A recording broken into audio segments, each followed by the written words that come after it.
Alright chat, Synth is back. We are now live, ready for Chrono Trigger with 840Riggz. I've been looking forward to actually watching this run. Dude, I've been excited to run this run. Oh, it's gonna be great. Oh. So, how's it going, everybody? Thanks for having me here. My name is 840Riggz. I am a Chrono Trigger speedrunner, primarily Chrono Trigger No Lavos Shell Skip, which is the category that we are going to be running today. With me on my couch, or for commentary, I have Keat Ketchum and Silent Martyr, if you guys just want to introduce yourselves real quick.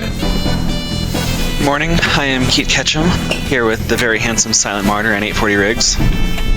Howdy, I'm Silent Martyr. I'm going to try and keep us as educated as possible today, so get ready. And just as a quick reminder of the incentives, so we had a New Game Plus, which was met very early on into the marathon. Yes!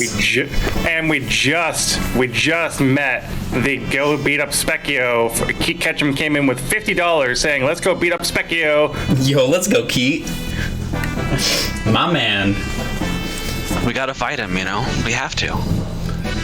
So, currently, Silent is pretty much commentary for every single Chrono Trigger run that happens in our community. Keat Ketchum is, I think, 6th on the leaderboard, and I am 10th at the moment, so we are all pretty knowledgeable about what is happening at the moment. But I hope to have a good run, and if we are ready to start, I can give a countdown. I mean, I'm ready. Yeah, I'm ready when you are. All right. Then let me get to the main screen here. In 5, 4, 3, 2, 1, go. And that's actually important. One of the ways, well, not one of, the major way that we manipulate the game in terms of RNG, battles, all sorts of stuff, is the amount of time you spend in the save file load menu. It's kind of an awkward wording, but you guys know what I mean. That time spent actually advances a hex grid that we use to determine what battle script we're going to get. So it's extremely crucial that we know how long we spend in these windows, to the point where we all use GIFs of some sort that will mimic a metronome, so we know exactly down to like the 10th of a second how long we're spending in these windows. It is very, very precise. I have, if you've been in my stream, I actually have it in my OBS right now. It's hidden by the layout that is currently happening. I have an Ayla that dances from left to right, and every single time she moves, it is a different tick for the RNG values. And then the other one we use often is Luca raising her glasses, and that's my favorite. But, you know, Ayla is Bela to some. See, I'm the outlier. I love the Robo blinking one, but like I think I'm probably the only person that still uses that one. So I'm glad that no one's taken it off the wiki. Oh, it'll always be on the wiki. The wiki's great. One of the greatest resources ever created. If any of you in chat have interest in the speedrun, go to the speedrun.com site, and there is a link to the wiki for not only this speedrun, but every speedrun that Chrono Trigger has to offer, as well as Chrono Cross. We've cultivated a great community of people that love these games and love speedrunning them, and even if you don't have the time or main interest, like even just checking out, you'll learn some stuff you probably never knew about these games.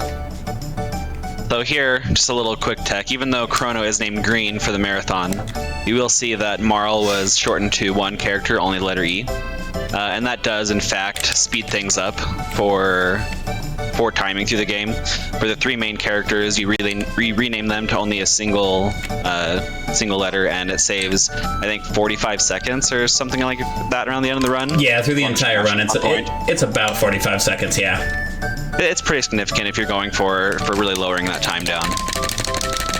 So that interesting movement that Riggs was doing right there before having the candy cutscene was a preview of the New Game Plus run. He was trying to perform what's called candy skip. The way that specific interaction with Marl stopping you and getting candy is actually a big block trigger on the floor and you can kind of wiggle your way past it if you move in a way that like basically goes around the right side of it. And in New Game Plus, this is absolutely essential to the run, as it's like a huge time loss. New Game Plus is only a 6-minute run, so you know, for this run, it's not super important. It's more of like for fun and just like skill kind of thing to show off. But when we do New Game Plus after this, that's a very important thing to keep track of. Yeah, I was practicing it this morning. It was I think I was about 50% on it out of the 20 times I attempted. So 50% is not bad. So if I didn't get it in this run, I'm gonna get it in the new Game Plus run. Exactly. I was gonna say like a caliber candy skipper, you know, of your nature can definitely bang it out very simply. I can, you know, it's funny, we were just talking about this earlier in the week, like the amount of time spent resetting on just doing that candy skip. Thousands. Oh my god, thousands. so many. Especially finding all of the different setups that I have for it now, it's ridiculous.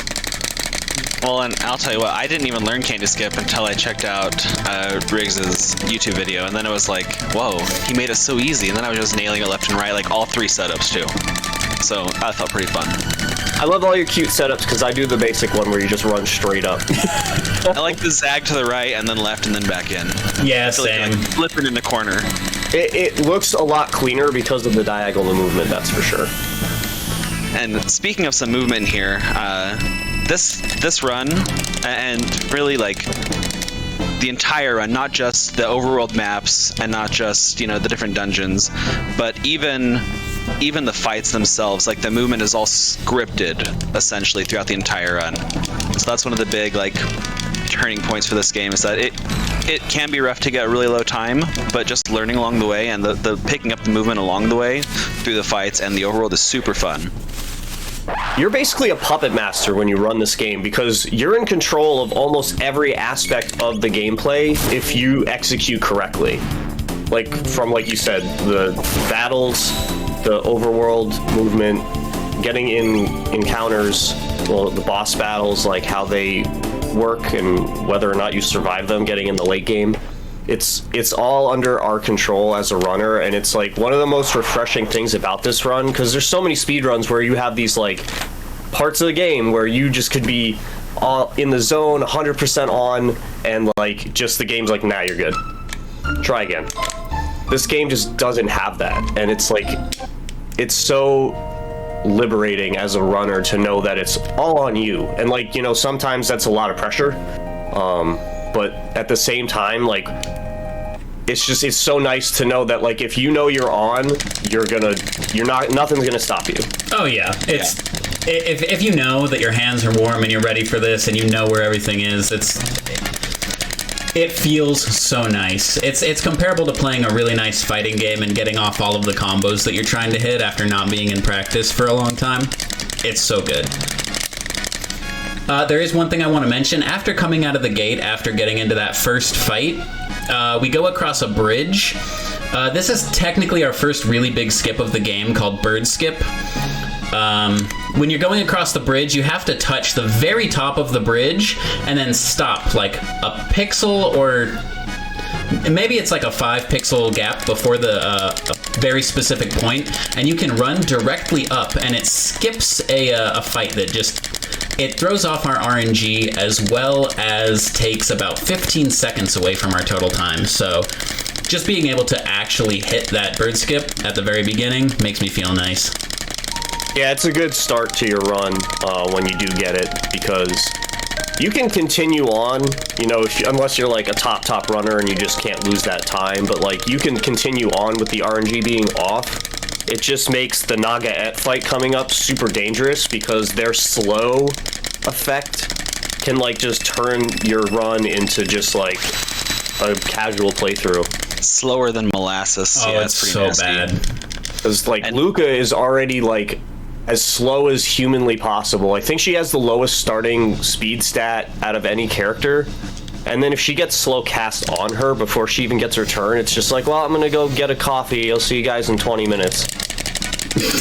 Yeah, and even throwing it back just a little bit earlier, right when we got out of the gate, we had that first 3 fight, and that fight went perfectly. We didn't get any hits on Chrono, which means that the RNG was set in the beginning, and that's just showing that the RNG is correct and that Riggs has fast fingers, because that first fight is one of the toughest ones to actually hit. Your first X right X is really fast there. We literally follow a script. Like it's not even like conjecture saying it's a script. It's literally a script that you follow, and if you follow the script correctly, you will be fine, and you will, like, regardless of experience or anything. Like, if someone was like capable of just like picking something up immediately, reading off of a script, like, they would be able to go to the wiki and do this, and it would be like, it's that like precise, but at the same time, it's not like completely game breaking if you make a mistake either. Well, yeah, there's been a lot of practice, and a lot of runners have found safeties, and we do have a lot of backups for loads, and even backups for certain fights if they tend to go sour. So, you know, there are options, and unless you're really grinding for the top times, then it's a great game to learn. Exactly. So now we actually. Sorry, go for it, Silent. Yeah, you're good. We got 2 encounters here that we actually want to have. As I was alluding to earlier with the Nagaet fight, we have an important fire whirl we need to earn, and we need to get Luca to get flame tossed. So we're just going to fight some of these rolly riders here, and then we're going to go down and fight a couple more in the bottom right corner of the forest, just to get the required single techs we need so that we can learn the dual tech fire whirl for this upcoming fight. As may not know, in Chrono Trigger, to properly learn a dual tech, both characters need to know the single techs to unlock it, as well as have fought in a battle together with both those techs earned. So. And this is the only true grind we do in any percent no LSS, and it's just to get those techs for the next fight coming up. To call this a grind when you look at other games that do grinds is like... I know, it feels bad, but... It also allows us to get this power tab here, which we're going to need for Dragon Tank at about the 25 to 26 minute mark. And alluding back to what Silent was saying, and actually in Hundo percent, you actually end up fighting Golem Boss, and even though you don't fight Golem Boss and you don't get any tech points for it, you need that to learn Fire Punch for Robo and Luca. Or Fire Tackle, rather, which is pretty funny. There's a lot of innocuous stuff at the beginning of this run that you need much later on than you would normally. Like, for an RPG, you don't usually grab something like very early on in the game that you use like basically at the end of the run. But like, there's a lot of that goes on in this beginning of the run that, you know, it's easy to kind of lose your focus in the beginning of a run when you do it so much, but like, it's very essential. Like, there's been times where you know, I've missed like just the most silly thing. Like, there's a heal in this cathedral that you grab, and you need it for literal, like, one of the last fights in the game. And I forgot it one time, and it felt so bad to be at the end of the run and be like, oh, I don't have that. Oh, that's probably the worst, man. Yeah, because you need that heal to beat the Lavo Shell actual fight. Before we get into the rest of Cathedral, do you guys want to go over the fade outs and the save anywhere glitches that we are going? Actually, all of the glitches that we're going to be using. Yeah, we can talk about that. So it's actually kind of fun. It's sped into the UFOs. And the first one we're going to see is a fade out glitch, which when you try to leave a room, the game tries to take you away. But by opening your menu, you can stop that screen transition. And after you exit out of the menu, you have a few moments where you can walk around and then open up the menu again. It's the same every time. It's like some fraction of a second. And so then you can move around and you can open up chests, or you can land on save points, and then when the screen transition takes you away, you have the contents of that chest, or you're standing on that save point, which is important because when you are standing on that save point, then you can literally save anywhere in the next areas unless it's another room with a save point. So here is the first fade out glitch. He's going to hit the door transition, run and move, and he's going to hit this power tab. And by doing this, you save, you know, again, a second, essentially. A few more than that, because you don't have to map through the text. But then you hit the power tab, and it's taken away very quick. And then we'll be doing the second part of the glitch here, when we're going to save, land on the save point before we go into Yakra's throne room. And by doing that, we're going to be able to save just past the fight trigger. So the game is going to think that we already talked to the boss, and you get some pretty fun interactions when you break the game a little bit. We'll see it here in just a minute after we got one more fight. Then we got to open a secret door. Maybe Riggs can get the one-handed reader on the organ. I'm gonna try for it. I'm gonna try and get that one-hand swag piano. The other thing we are going to be doing is we are going to be doing a small menu as we are stepping onto the save point during this next fade out. We do have to unequip Luca's helmet and armor here, which is a pretty cool little glitch where if you move to the right with R1 and press Nice, got it. and up at the same time, you can move and take off any armor or helmet, which is not intended. I think it reduces magic by about 60% for the first item, and then 75 for the second. But I could be very off on those. And this is the heal that Silent was talking about earlier. We use that for the last fight in the game. I'm gonna do a safety save here, just in case. So yeah, we hit the door transition. Now we're moving back towards that save point. And so when you hear the ding, we're gonna do the menu really quick. And yeah, this reduces magic damage taken by everything except fire, and but it also increases your magic damage done. It increases by a lot. It's really significant. It's an insane buff that without we wouldn't be able to do the run the way we do. So I messed that up. I didn't actually save. Hey. So thankfully, safety saves are awesome. Make sure you do your menu. Yeah. One of the awkward things about the save anywhere setup is the way that Chrono Trigger's save points interact. They have like this weird delay where your sprite will be like physically contacting the save sprite, but it's not registered in the game that you actually have touched it yet. So you, as like a runner, have to like train yourself to just be like patient in the most weird small window possible. But because we already have to do this as a like understanding these like minute spaces of time because of the like all the backups that Keith was talking about and everything before when it comes to RNG manipulation. So like it's a weird thing getting used to like feeling these like 0.2 of a second gaps that you need to pause for.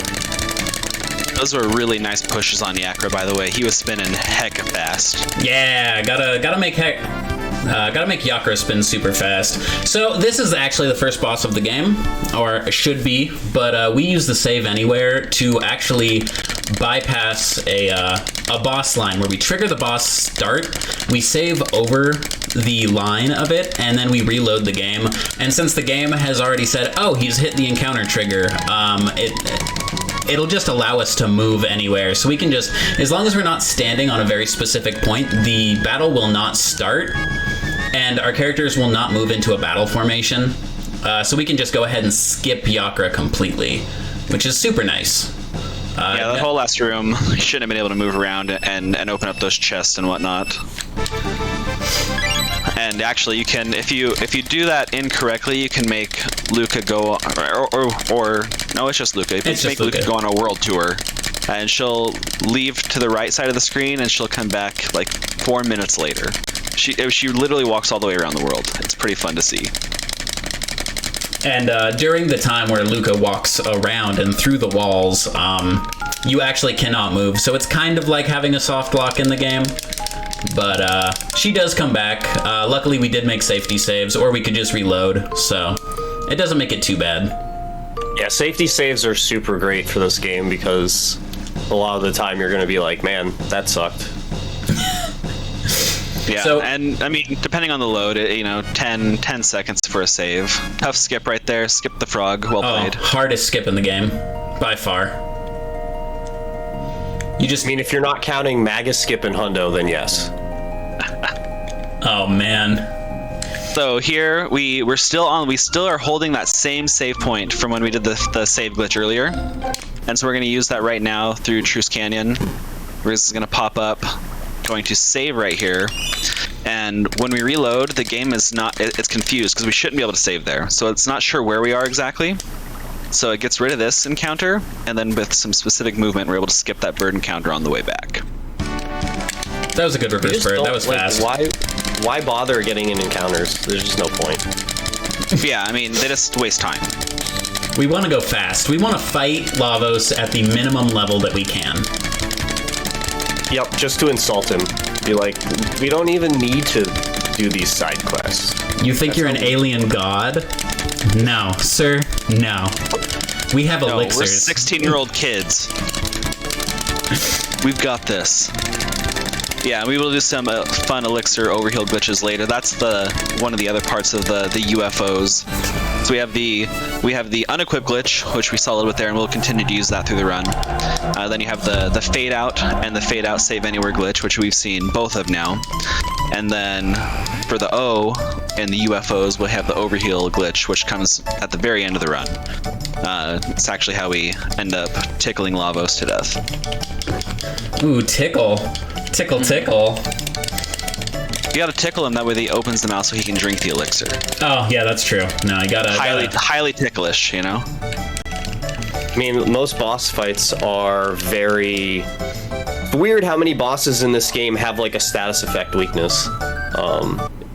Usually in RPGs, your boss fights don't have that kind of thing.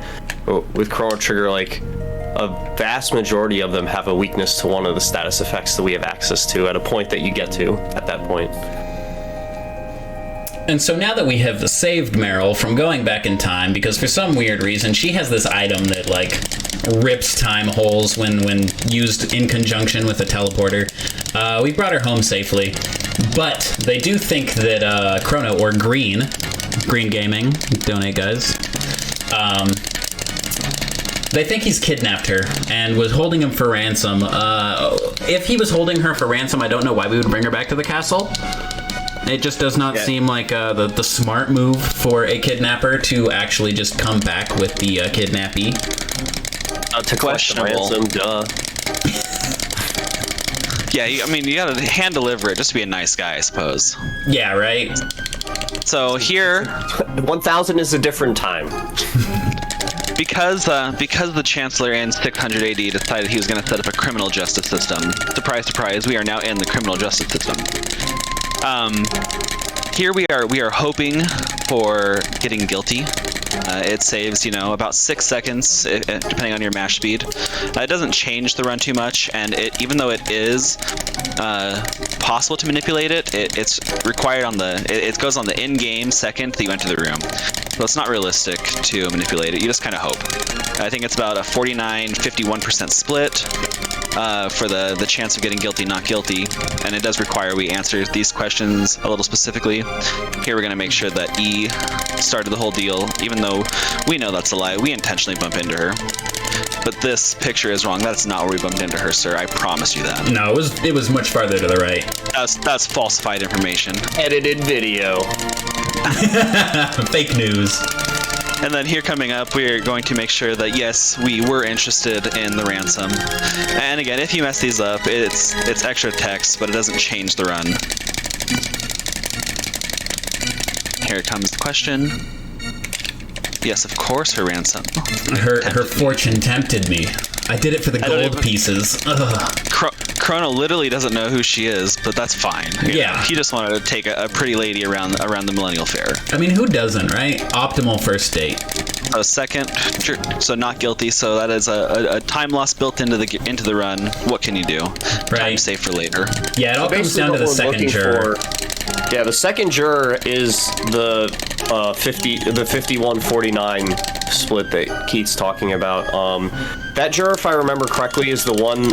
Each juror is linked to one of the specific events in the fair, and like how you respond affects that specific juror's, guilty or not guilty verdict. And if I remember correctly, the second guy is for saving the cat. And if you don't interact with the girl at all, then it's just, like Keith said, it's basically a coin flip that leans towards not guilty because this game is nice instead of mean. Of course, yeah. Maybe I should just save the cat from now on. Take that extra 45 seconds to bring the cat back to the girl for a 6-second time save. I mean, I'm trying to bring cat meme percent around, so that would be part of it. Hey, if someone gives me like good clean wiki notes for it, then I'll run a cat percent. Okay. I mean, it's not really notes. It's just like, do you like to grind silver points at the Millennial Fair? Because boy, do I have a run for you. You can do it. You know, because even in a casual playthrough, when I'm just like doing whatever and like going, every time I go to the Millennial Fair, I try and get a cat. I'll get like 5 cats, and there's like 12 or 13 cats that you can max out on. So it's literally like you just sit down and just grind away your life. Oh my god. So here coming up, we have an RNG checkpoint. This is the part where that 6 seconds comes into play. The Chancellor is like, this is the guy that we're beheading. And the guy's like, what? There was no beheading scheduled? And he's like, are you going to fight with me? This guy needs to die. That's word for word the script. But here we're going. Like, listen, somebody's going to get executed. and the guard's like, not me. we're gonna heal up, HPMP recovered, and then we're gonna take these gates until the guards come. We're already set on Cyclone. What Riggs changed his menu earlier to be Tech Remember, and so when he gets into this fight, he's just gonna be able to spam A super fast, hit the Cyclone, and we're looking for 60 damage.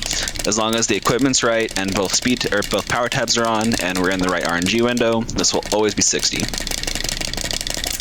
We can get past this if it's not 60. It's just that the Dragon Tank fight does take about a minute and 15 seconds longer. 60 damage, perfect. And plus, the manipulated Dragon Tank fight is so clean and beautiful to watch. It's like you just want to do it. This was right there between those two masks was the first like casual skip that I found on accident just by like hoping, and being able to slip right between there, even though the sprites kind of bump together, is always super fun. Long fade out glitch right here. The sideways movement is kind of fun. Hit the trigger point there, get that fight, the game thinks we did the fight, and then we just run across the bridge. Gotta skip any fight we can. It's probably the most awkward fade out because you don't really have a good visual cue to work from, because the background scrolls with you and doesn't, like it stays in place with your movement. So you don't have like okay, I get to this point, now I know that I can stop fading kind of thing. You kind of have to like get a very weird feel for it in terms of like your ability to fade banked on how far you can fade each time, because like you can move, the amount of distance you can move obviously depends on how well you fade the menus out, and you can move like a step at a time and it take you like 3 times as long and just like get you way discombobulated. So I think you had the 2 fade there if you committed. Yeah, but then if I don't get it and you come back up the stairs, there's that weird thing on the stairs where you can't get back down unless like, you gotta run at it like 3 or 4 times. I know, but I'm watching it, I'm like, ooh, I think it's it. I thought it was, but I was like, no, just do the 3. Just do the 3. It's fine. So on those 2 guards that we were able to skip past, which weren't bad guards at all, really, we got 2 mid tonics, and that is pretty much our healing items until the end of the game.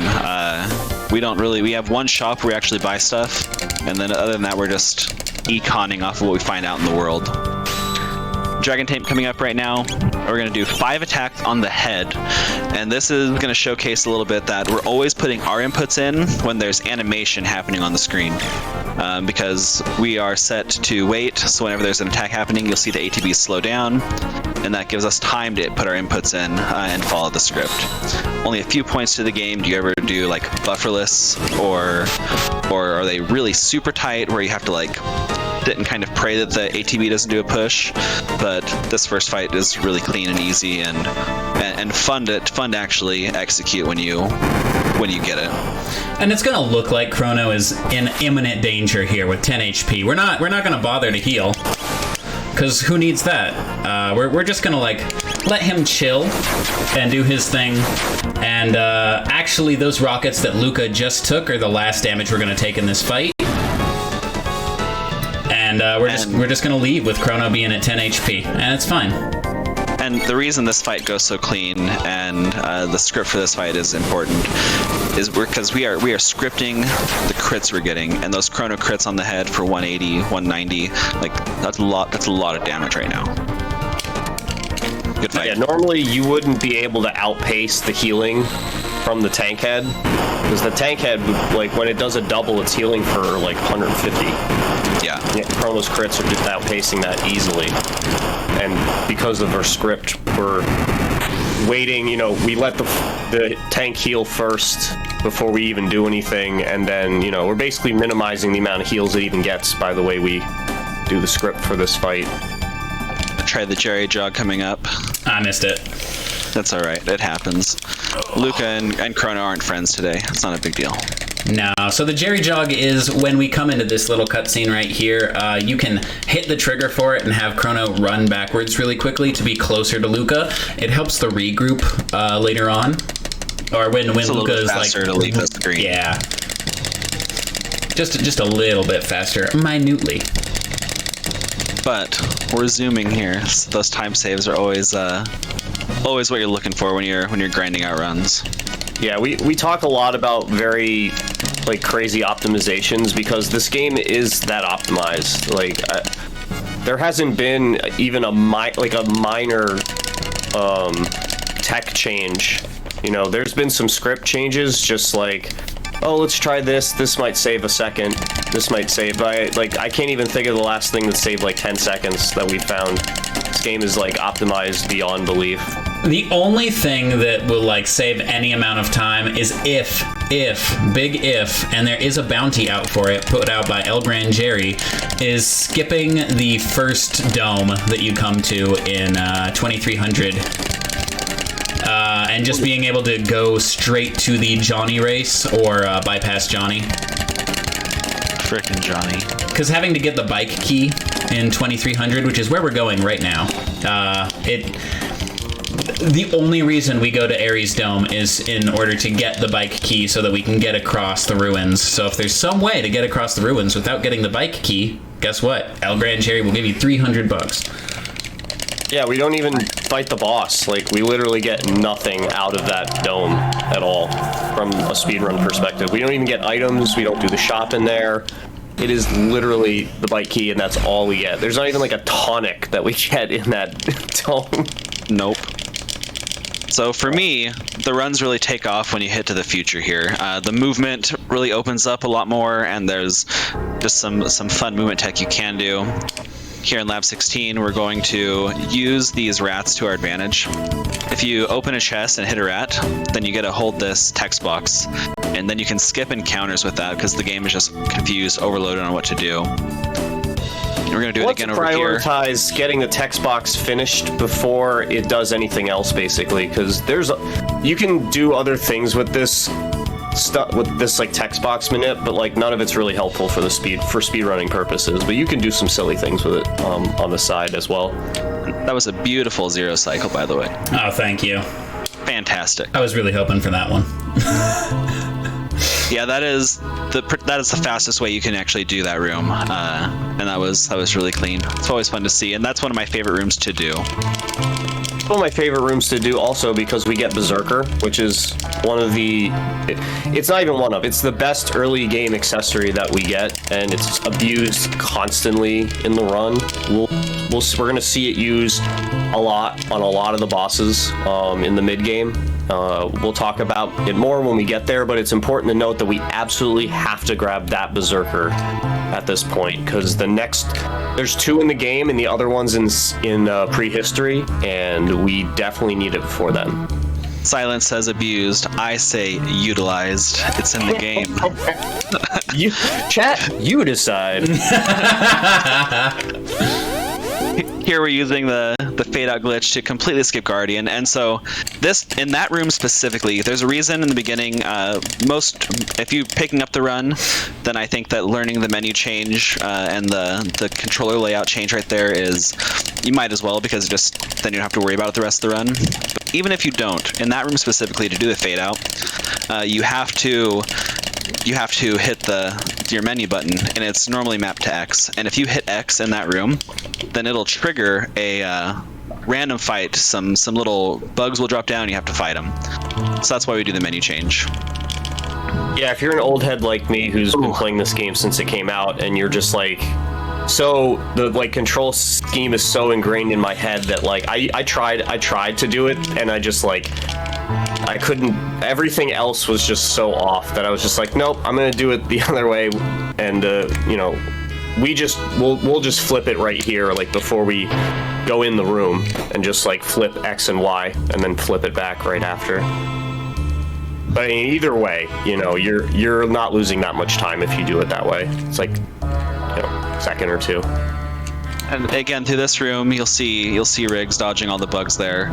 And the reason we're able to skip through some of these corners, and you'll see it here again with this robot, even though, I mean, those hitboxes technically did touch, because Riggz was holding up there and nothing else, he's able to just skirt right past the little robot's hitbox. And we'll use that a few times to skip past both pieces of the background and little things like that, and past enemies as well. As long as those hitboxes aren't facing each other colliding, then you can usually slip past a lot of them. Yeah. And we're using a lot of fade outs in this area just to skip like boss fights, and then this cutscene is ridiculously long. This is where we learn about Lavos and how it destroyed the world in 1999. But we already know that, so we'll just skip it. Yeah, so we're just gonna skip it. We skip the entirety of the beginning scene, but we do have to sit through that end point, and it's just kind of funny doing that fade out there, because Luca gets stuck inside the computer, which just seems appropriate for her character. She's literally just standing inside of the little controller panel. Control panel. I've become science itself. Yes! Science. Good news, everyone! Now we talk to Doan, and this one of the lines he says here is one that really hit me when I played this as a kid. Because when you're playing through this in the future, like, it feels very...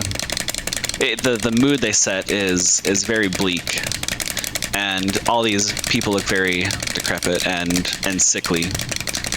And so here he's going to, Marl's going to tell him that they're healthy, and that's what makes them different. And he goes, heal thy. And as lame as that might sound, like, this scene really, like, stuck with me. I'm like, wow, like, these kids came and showed these guys life again. And then they're going to start growing these seeds to try to get food. Sir, Yeah, that's one of the most interesting parts of the lore for me, is just like, do you think that this society like begins to rebuild from like, you know, being able to actually grow food with the seeds, or do you think that they're just destined to be doomed because Lavos will just eventually be like, you know, consume the whole planet basically? That's a good point, because in this particular era, Lavos is still around. He's still underneath the earth, just kind of waiting. It's not like he can leave the planet. Yeah, he's I mean, in there. he has to be able to leave the planet because, you know, he got here. Damn, he must have some legs. Lavos does not skip leg day. He just jumps out of the stratosphere. My personal headcanon is that the Lavos that, like, Lavos Prime, we'll call it, just out of simplicity's sake, never leaves the planet it initially lands on. But what it does with its spine attack is it like shoots up its juveniles into space. I ship that too. I'm there. That's actually a really good headcanon. I like that. So here for the Johnny race, it's one of the rubber bandy races, and you know, totally just do the loop around him, and then if you do this, you mash B when you have what is it, like 35 left? It's like 35, you win every yeah. time. Then you win every 35, time. yeah, right around there. And shouts to Red Slash, who casually does like 2,000 points on that race and makes it look like the easiest game ever made. Yep. Yeah, you can speed it up a little tiny bit by doing the bumps or having Johnny butt push you a little bit, but it does change the timing of the race a little bit, and it makes it a little easier to miss the final push, and then I'll throw my headset off and walk off because I can't believe Johnny beat me again. Yeah, so that's why I do that loop around, because it's 100% guaranteed win every time. I had a big problem for a little while with losing to Johnny, so I personally did not want to have to lose a minute of time just due to a stupid robot just like Apparently beating me I in a wandered into race. a Johnny Losers Anonymous session that I didn't realize I was coming into. No, it's okay. You know, we're all here now, and you know what? It's okay. I accept you guys, and I hope that you can accept me too. I accept you. I didn't say we. I'm not part of Oh, dang. No. Oh, dang. You beat Johnny every time. My Johnny win rate is better than my candy skip rate. Let's put it that way. Dang. Oh, dang. Nice. Sheesh. It is, but I've also spent like millions of hours playing this game, so Millions? Sir. honestly, I wouldn't be surprised if it was millions at this point. So here we get Robo, and everyone's favorite Rickroll comes in. And are you guys ready for it? We need silence for the Rickroll. Yeah. Never gonna give you up, never gonna let you down, never gonna run around and hurt you. All right, that's all I got. That was beautiful, though. Wow, thank you. Appreciate it. And so Robo is one of the names where if you're fast at it, then renaming him to a single character is helpful. But I mean, it's so minimal that if you aren't good at the menu, then you can lose time. Mostly negligible, but it is one of the ones that if you kind of goof on, then it's like, oh, I didn't need to do that. Should have just left him. Yeah, no, for real. Just keep him as Robo and you're gonna be fine. It's maybe like a second of time lost throughout the entire run.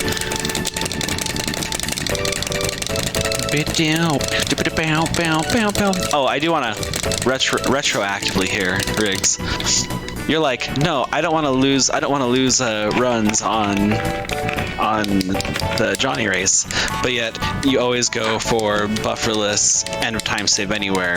So, I mean, 25-minute reset, or 45-minute, whatever you want. Hey, I don't reset it bufferless. I'm just gonna have to give you guys a Johnny class. That's just what's gonna have to happen. That's what I'll do. What are you doing after this? I'll do a Johnny tutorial for you guys. Sweet. Please tag me. And then I'll have Red just jump in at the last minute and just like casually do a 2K and make me look absolutely terrible. And then be like, don't do his tutorial, do my tutorial, and then I'll just link Red's chat and go away forever. Wow. I do have a quick donation. Absolutely. Mannix came in with $20.30 that just says hi, and that went towards the Beat Mania Play Gold Rush incentive. Hey, Mannix, thank you so much, man. We appreciate it. Mannix is a good dude. Mannix is a great dude. Oh, good guy, great guy. So after this runaway, and there's a menu trick here that we can talk about in just a second, but first, this next room when we enter it is the only true like random fight we have in the game. Well, that and Masa, but that and Masa, but here. But when you enter this room, depending on the in-game second you enter, you have one of 60 possible combinations here. And we're really hoping for like 5 greens, but it's probably not going to happen because that's only a 1 in 60. This is a good pattern though. This is a good pattern. So if you hit greens, good pattern though. If you hit the greens when they're next to a red slime, then they will do a nasty counterattack. But the red slimes have much higher defense. And we're running kind of low on MP here, and we hope that Robo will take one out with a punch. Okay, not quite, but that's Cyclone range. Yeah, that was awful movement. Yeah, those guys are troll. Oh, Luca! Wow, scary. Yeah, the counterattack that you're talking about is not only devastatingly damage heavy, but it's also super duper slow. So it's like, it's a two for bad because you're losing a ton of time and you're taking a buttload of damage. And they can chain together. So if you like do a cyclone and get, here we go. Yep. I was hoping it was far enough to the left that it wouldn't do that, but you know. It was close. It was close. Had to give it to him. Yeah. This fight's already been going pretty meh, so it's not worse to try and just take a chance and hope for the best. True. As you can see, the damage numbers on the orange slimes are like so random. They go from 1 to 4, like, and there's no real, nice crit. LOL. Right. Critting for 2, gotta love it. Oh my goodness. It's okay. Come on, Bobo. It's funny too because Luca will shoot for like 3 sometimes, and it's like on like a non-crit, and you're just like, that's my girl. Well, not my girl. Not my girl, but you know what I mean. Ayla best girl. Yeah, exactly. Make sure you heal up. You're at like 70 health on your guys. Oh yeah, I just do it when I'm going up the ladder generally. Okay. Don't want to mess up my muscle memory. Scared me. I always do it before I go down to the next room. So here's a story trigger, and actually, so if you have save anywhere and you don't mind doing like 13 or 14 one square of movement save anywheres, you can do a glitch here called back in time. So you actually hit the button and then you fade out until you're all the way to the stairs. Or save anywhere, and then when you come back, if you come back here later, you can reset time to this point in the game and redo this fight, and that's how you do the all endings run. It's pretty fun tech. Oh really? I didn't know that. It's crazy to see. Yeah, you have to bring save anywhere down here, and it's like 13 or 14 save anywheres by 1 pixel of movement. I'm so glad the all endings run is finally getting some routing done to it, because it's like, it has the potential to be a very unique run because of just the different things that you have to do to be able to unlock all the endings in the game. And it's because the base any percent runs are really short, like less than 3 hours for either one, and the hundo's not even that long either. It's what, 5 Yeah, 5, yeah. Like 430 something for world record. Yeah. So like, that's for an RPG, that's incredibly short. Like, especially a Super Nintendo era RPG, like, I don't know all the big Super Nintendo RPG speedrun times, but I can't imagine that any of them are anywhere near as close unless there's some major glitch stuff going on. So here, Robo's buddies. Go ahead. Sorry, speaking of short, I got a $50 donation that just says thanks from Crispy. Aw, Crispy. Crispy Cruller. Thank you so much, Crispy. Appreciate you. So here Robo gets beat up by his buddies. R.I.P. to the homie. Because of the last fight with the slimes was truly random. This fight is also random. There are certain patterns that we're looking for, but it doesn't really matter. We do the same fight regardless, and it is pretty fast. We're on battle speed 1, and so you're gonna do a quick. We do double taps, but Riggz doesn't. And so we're gonna hit the front guys, we're gonna hit the back guys twice, and then we're gonna hit the front guys, and that's going to take everyone out. Basically, all we really need to pay attention to here, besides our inputs, is who's getting attacked. Because like, if one of the characters gets bullied, then you need to heal. But like, if it's spread out pretty evenly, then you can just kind of let things go by the wayside. Like, yeah, here, Luca's getting kind of bullied, so you better to be better safe than sorry. Yeah. Like you could let that go theoretically, because only like 2 more attacks should get in, but.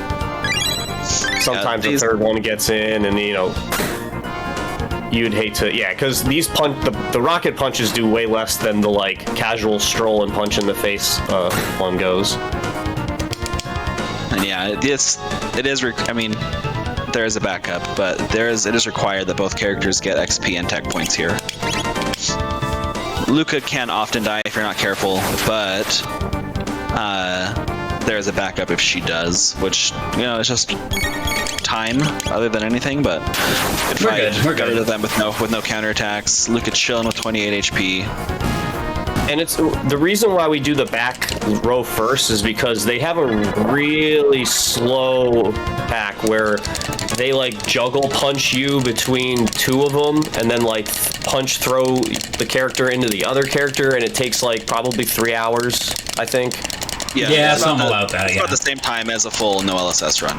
Yeah, so like, you know, you don't want to double your run time by letting those guys get their attacks off, but so that's why we do the front row first and then do the back row too. Like, we do the 1, 2, and then 1 for that reason, because those are just like sad. And then we also want to avoid leaving one guy left, because if one guy is left, he goes like 9,000 mode and he starts with an area bomb counter and then like just has like a way more aggressive script on top of it. So we want to just make sure that when we're killing like the last of them, it's like more than one is getting killed.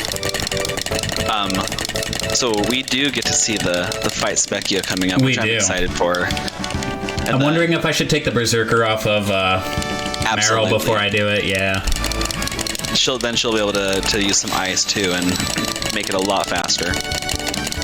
But yeah, so we are 4 people. We're heading into this gate, and this is the game's canon way of saying why we can't have 4 people in our party. You also noticed that when we went through that gate, it was actually a much shorter amount of time in the like temporal disturbance part than when we go from one era to another. Yeah, when we kind of hit the end of time, it's a buffer, like shortens it. Yep, it's nice. Just kind of back up what we're learning from the lore of the game right now. Gotta love a halfway point in the middle of a temporal rift. Yeah, I mean, been there often, so right? It's nice. Same. So we're gonna leave Robo here, since we can only have 3 people, and we want to make sure that we're taking the 3 people who can learn magic. Robo, even though he does not learn magic, he is classified as Shadow. So, you know, that's pretty cool. And real quick, I am just going to take this off and put the ribbon on her. Good. I'll try to remind you after before you go. Put it back on. Do I need it? I'm pretty sure I just take it off before I fight Massa. I put the ribbon. It makes the henchman fight in the cave. Yeah. That's true. I forgot about that one. Say, you do need it to stay on script, I believe. And now we're doing magic. Everybody think magic while we're running around this room. Magic, mushroom, magic. All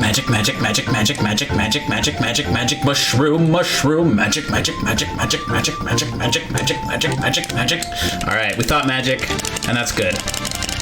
So if you're only familiar with the casual game, you might not know why this form exists, and this form really is only there. I don't think it's possible to get this form of Specchio if you don't skip some of the bosses. So you need to be able to have no one at level 10 to do it, and we're all about level 8 right now. Yeah, it's a curious addition. And normally... Oh my god, did he really just kill? He did. He just murdered Luca. It only said fight Specchio. It didn't say you have to beat him. So in this fight, Specchio is actually weak to fire mostly. So we can use the other elements here, and he'll take damage. But generally, Luca kills him in 2 hits. As long as we use fire twice. Well, that's because she's fully unequipped. Yeah. Oh, yeah, I forgot about that. She's the only person who's unequipped here. Yep. So that's why she's the powerhouse, but Specchio saw that and he went sniping her down. Saw a weakness and just attacked it. Yeah, he's kind of cruel. What a cruel fate. Come on, E, you got this. Oh, she's gonna kill. This should be the end of it. That's 3 ices and 1 lightning. Oh. One more? One more? Can we mash it out? Let's go, baby! Let's go! Please! This is like a UFC fight gone wrong. Yeah, absolutely. Yeah. Dude, Marl coming in clutch. We don't get any... Jerry's whole life almost flashed before his eyes there, because if I was calming an event where Marl failed to beat Specchio 1, I would have never let him live that down, ever. Aww. All right, so we are going into this next place with 1 HP, but we are going to get a really fast heal coming into 1000 AD, doing something called the cake skip. This guy offers us food as soon as we get in here. I hate to interrupt, but did you equip Berserker? I'm going to do that right now. Okay, cool. Since I have to go into my menu anyway, I just figured I would do it here. And then I'm going to switch my party.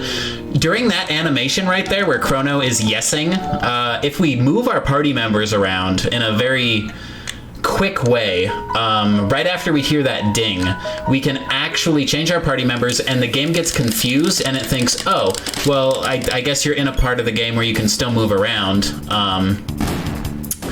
So it just allows us to keep moving and skip like another unnecessary dialogue that we don't need to have, where he just explains about the creatures, Magus, Medina. This is where we first learn about Magus.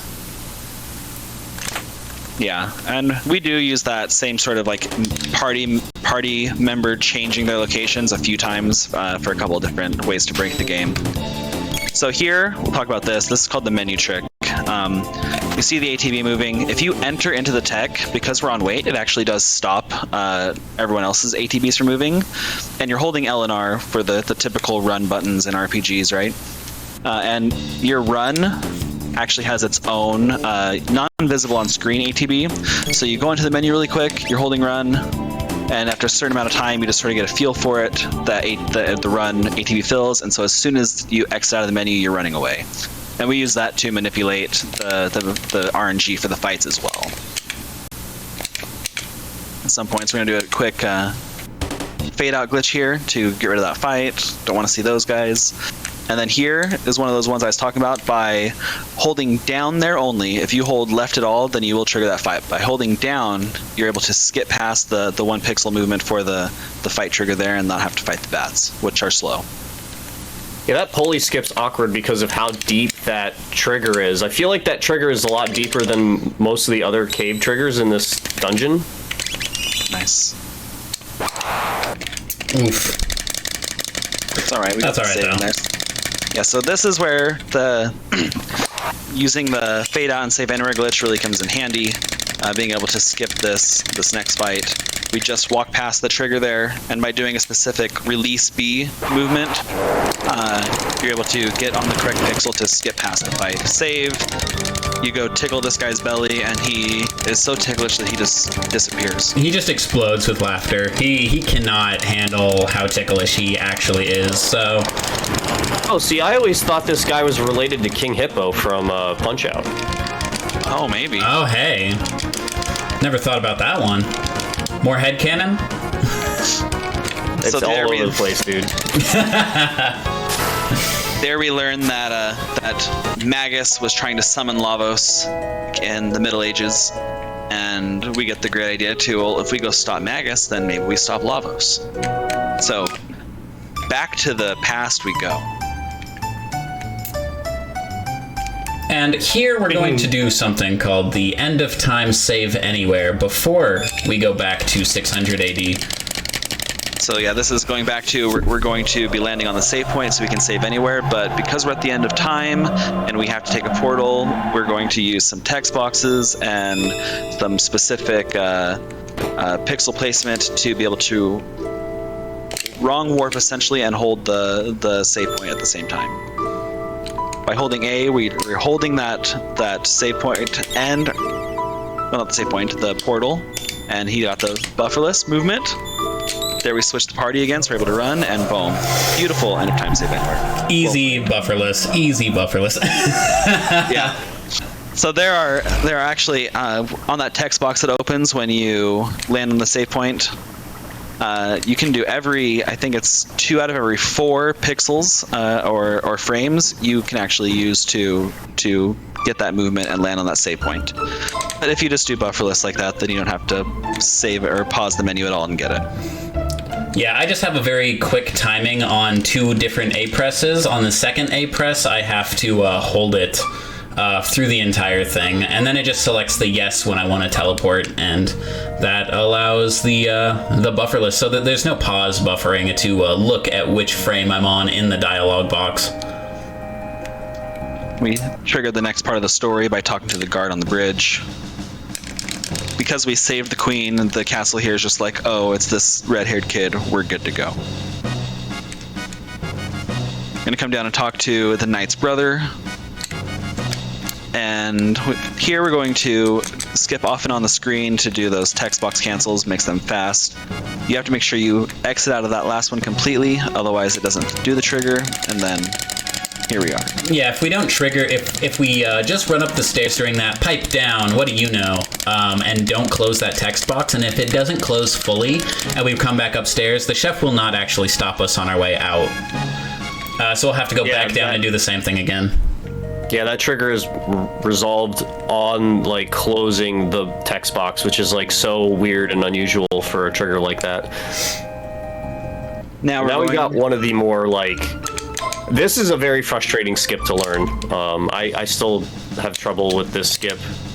We're basically doing the save anywhere glitch at a very specific point, but your movement has to be very precise to get around all those soldiers without touching any of them, and also then to get into the menu, you have to get past the trigger point that would normally be the captain telling you you can't go any further until you give him the jerky. That's what unlocks that ability, or unlocks getting past that point. And so the way that works is if you're holding run in this game, then you're always moving in movements of 2. You'll always be moving 2 pixels. Whereas when you're walking, sometimes it's 1, and sometimes it's 2.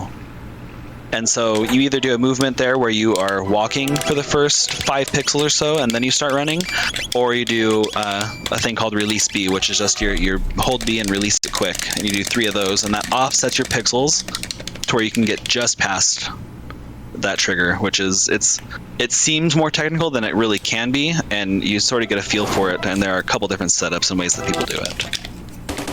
I think I have the weirdest one. Yours is a little weird, but it works. Saving and reloading on that last screen, we did a menu, we put Berserker on Chrono, which is essential for this part coming up. And here you have one of 2 options based on how quick you mash into your load for the fight there. And because we are able to manipulate the script, we have options for both to set up for Masamune. This is one of the, I hated this climb learning. Sorry, excuse me. Because if you mess up from this point on, you have to reset back to the bottom of the mountain. Masa is just that much of a troll, and the script is pretty tight. We're really under level to be fighting him, but we are able to push through the RNG manipulation. It's hilariously absurd that the one weakness that this boss has that we could actually take advantage of, we don't, because we put the Berserker on Chrono. And he's just too strong with it, too many crits, and yeah, it does feel bad because going off script on Masa is a pain usually in the catastrophic. You know, there are worlds which you can succeed, but it is tough. That's not. Those aren't the ideal backups you're looking for in this. No. And you'll see we don't get into a single encounter after we do that.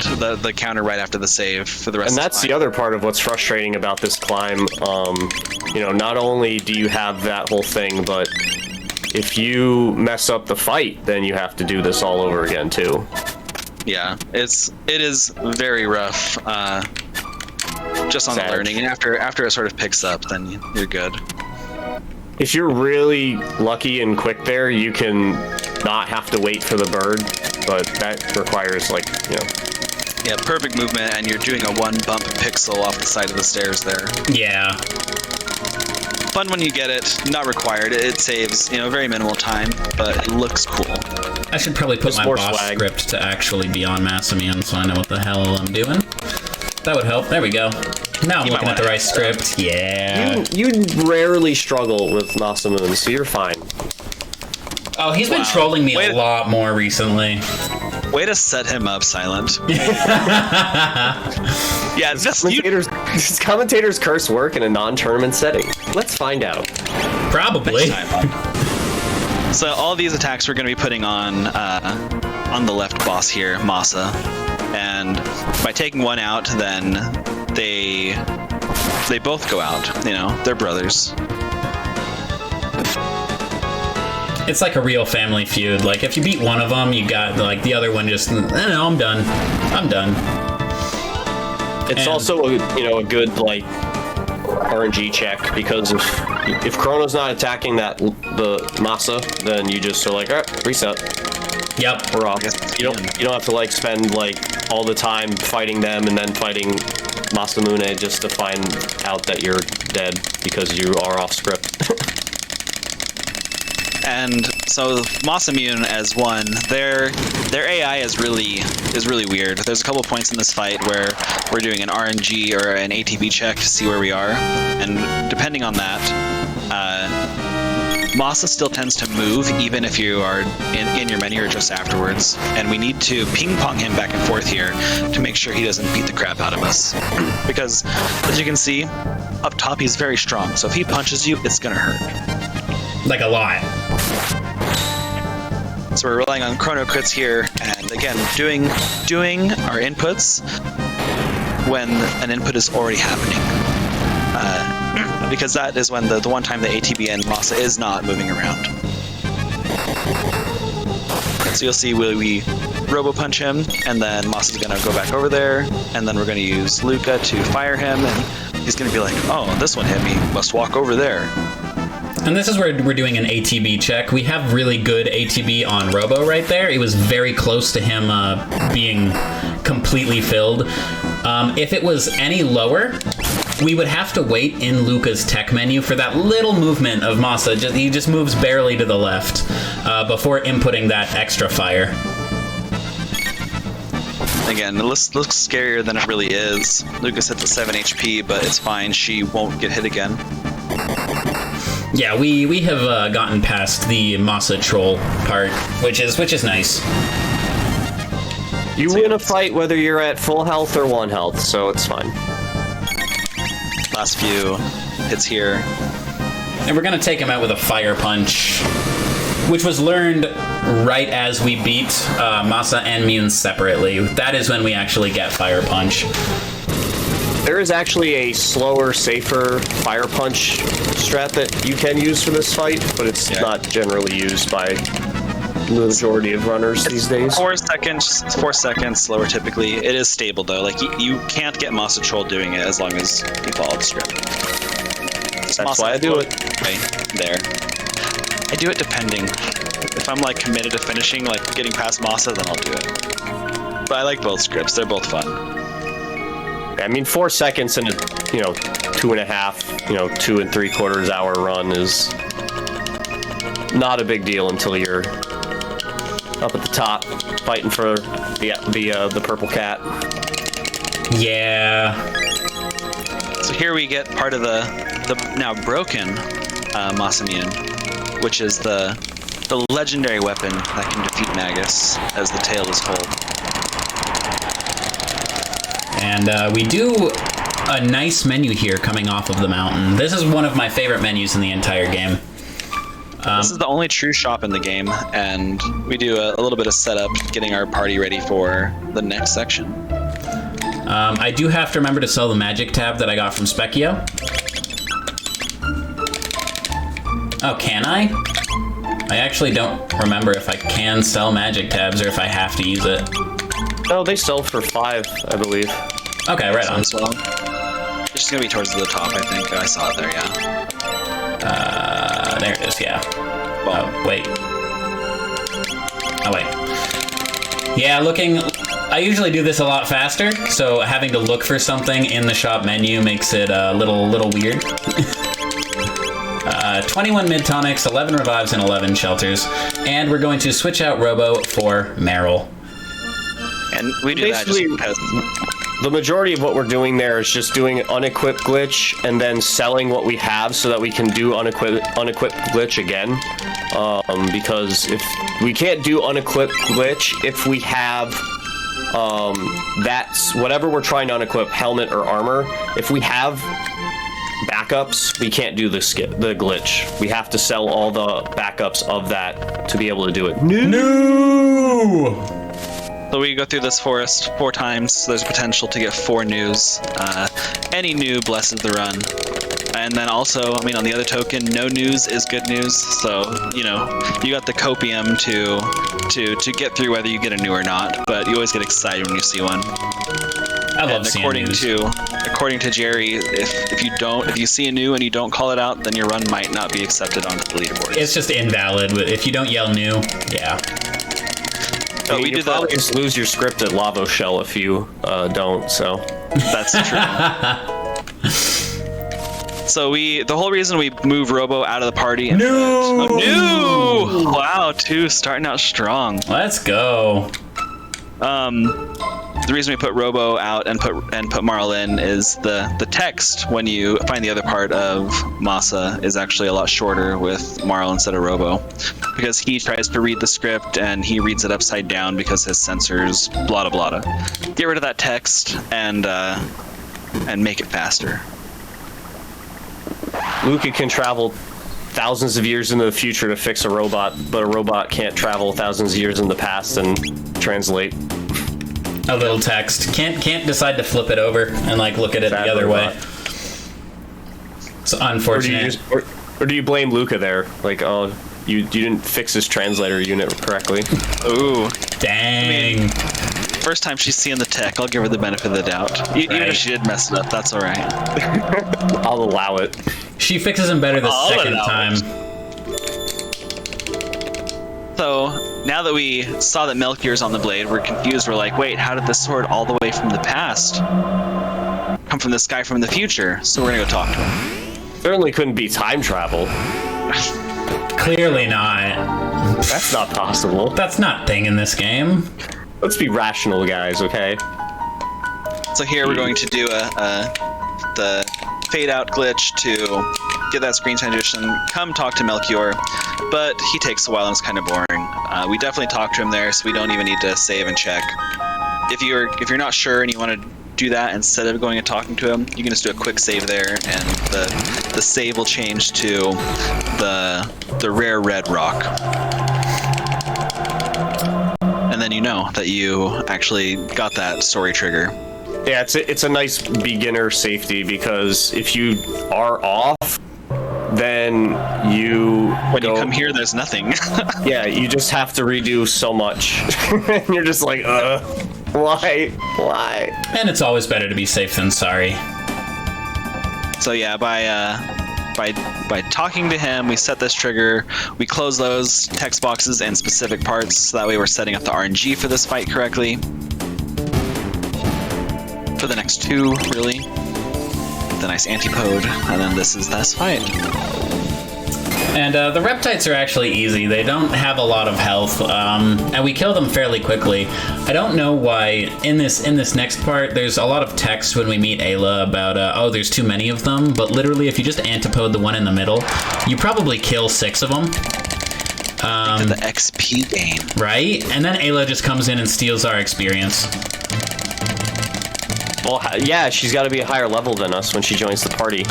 True. Like, that's easy lore. Swish.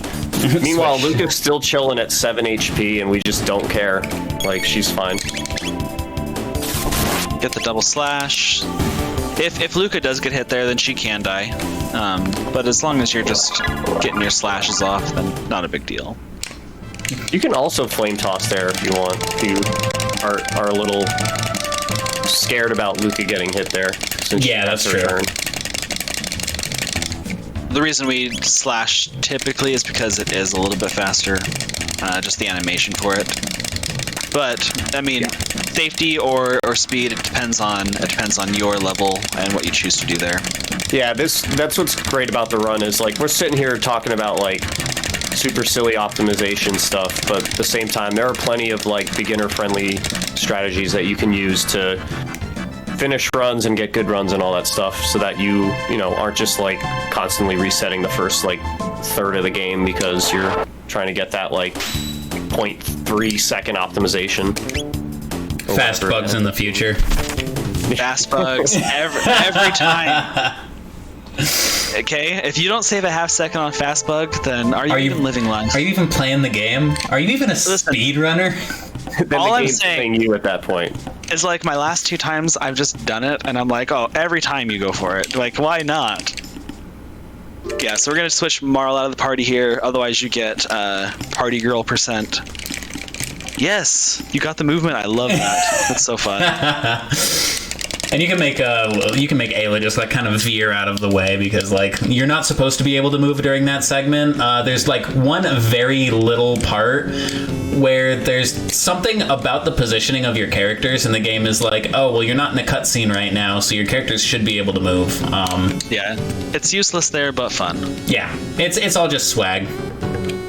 So yeah, here we just talk to Robo, he drinks it up, and then we're able to come over here and start this. If Marl's there, then she has to walk around and eat, and then she makes you go dance, and I mean, I think every runner's left her in at least once on accident. Only once.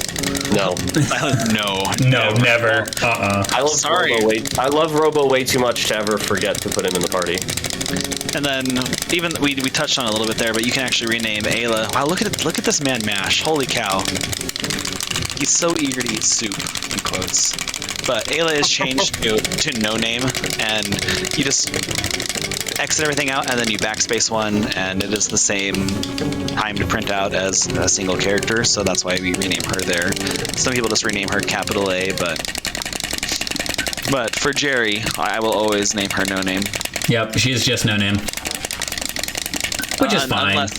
Unless there's marathon incentives, then I'll name her whatever the people need. True, and there was no marathon incentive, but I did decide to name Chrono Green because, Team Green Gaming, guys. Exactly. Let's save the oceans. Please. All right, we're gonna wake up Luca from her hangover nap. Too much soup, sleep like stone. Hangover, it was just soup, Riggs.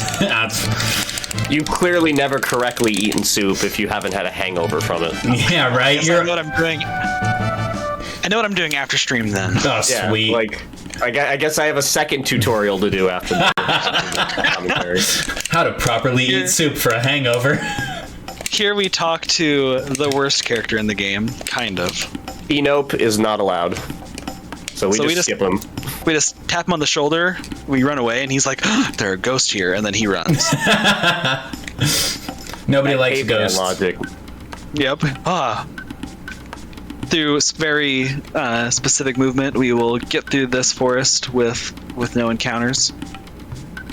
My thumb is being dumb at the moment, so hopefully I won't accidentally hit one of my diagonals when I'm not supposed to. Nah, not a chance. Nice. Okay, you're right. And there's an easy reload here for backup purposes, which is nice. Now we go through the layer here. Reptites are, luckily, they are weak against lightning magic, and fortunately we have a lightning magic user here.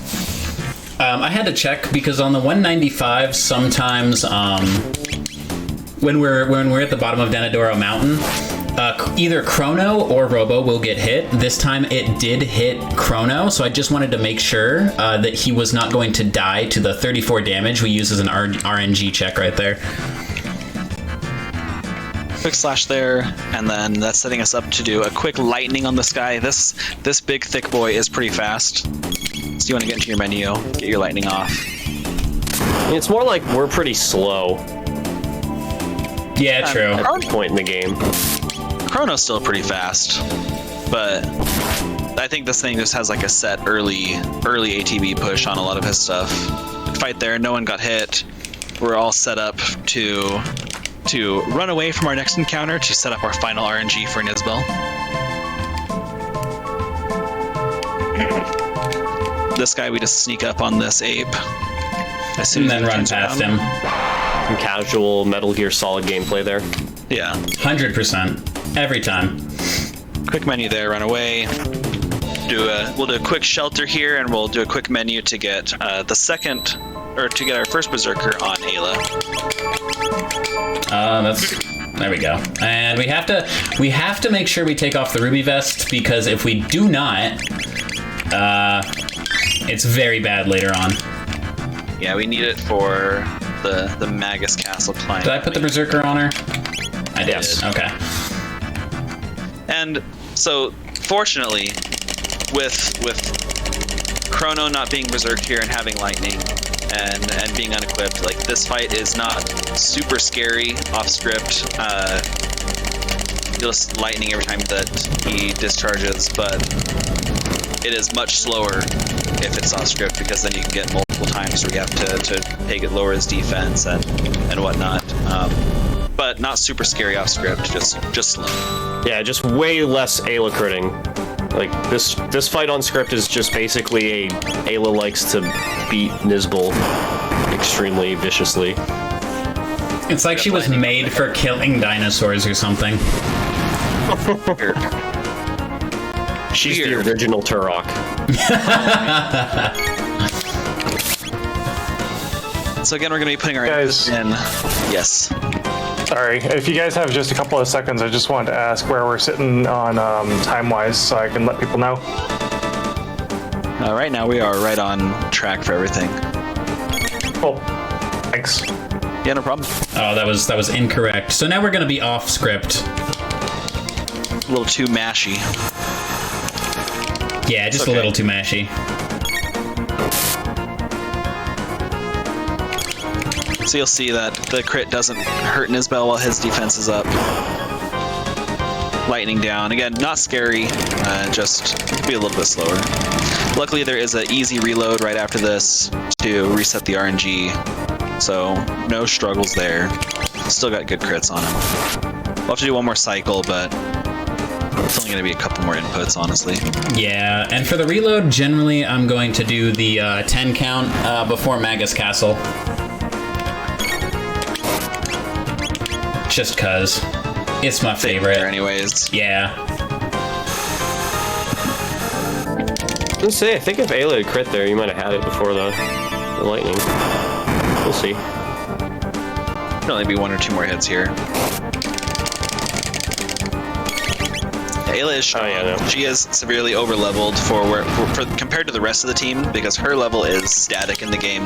She's the same when you get here, whether you're glitching through the game or not. Well, that's every character.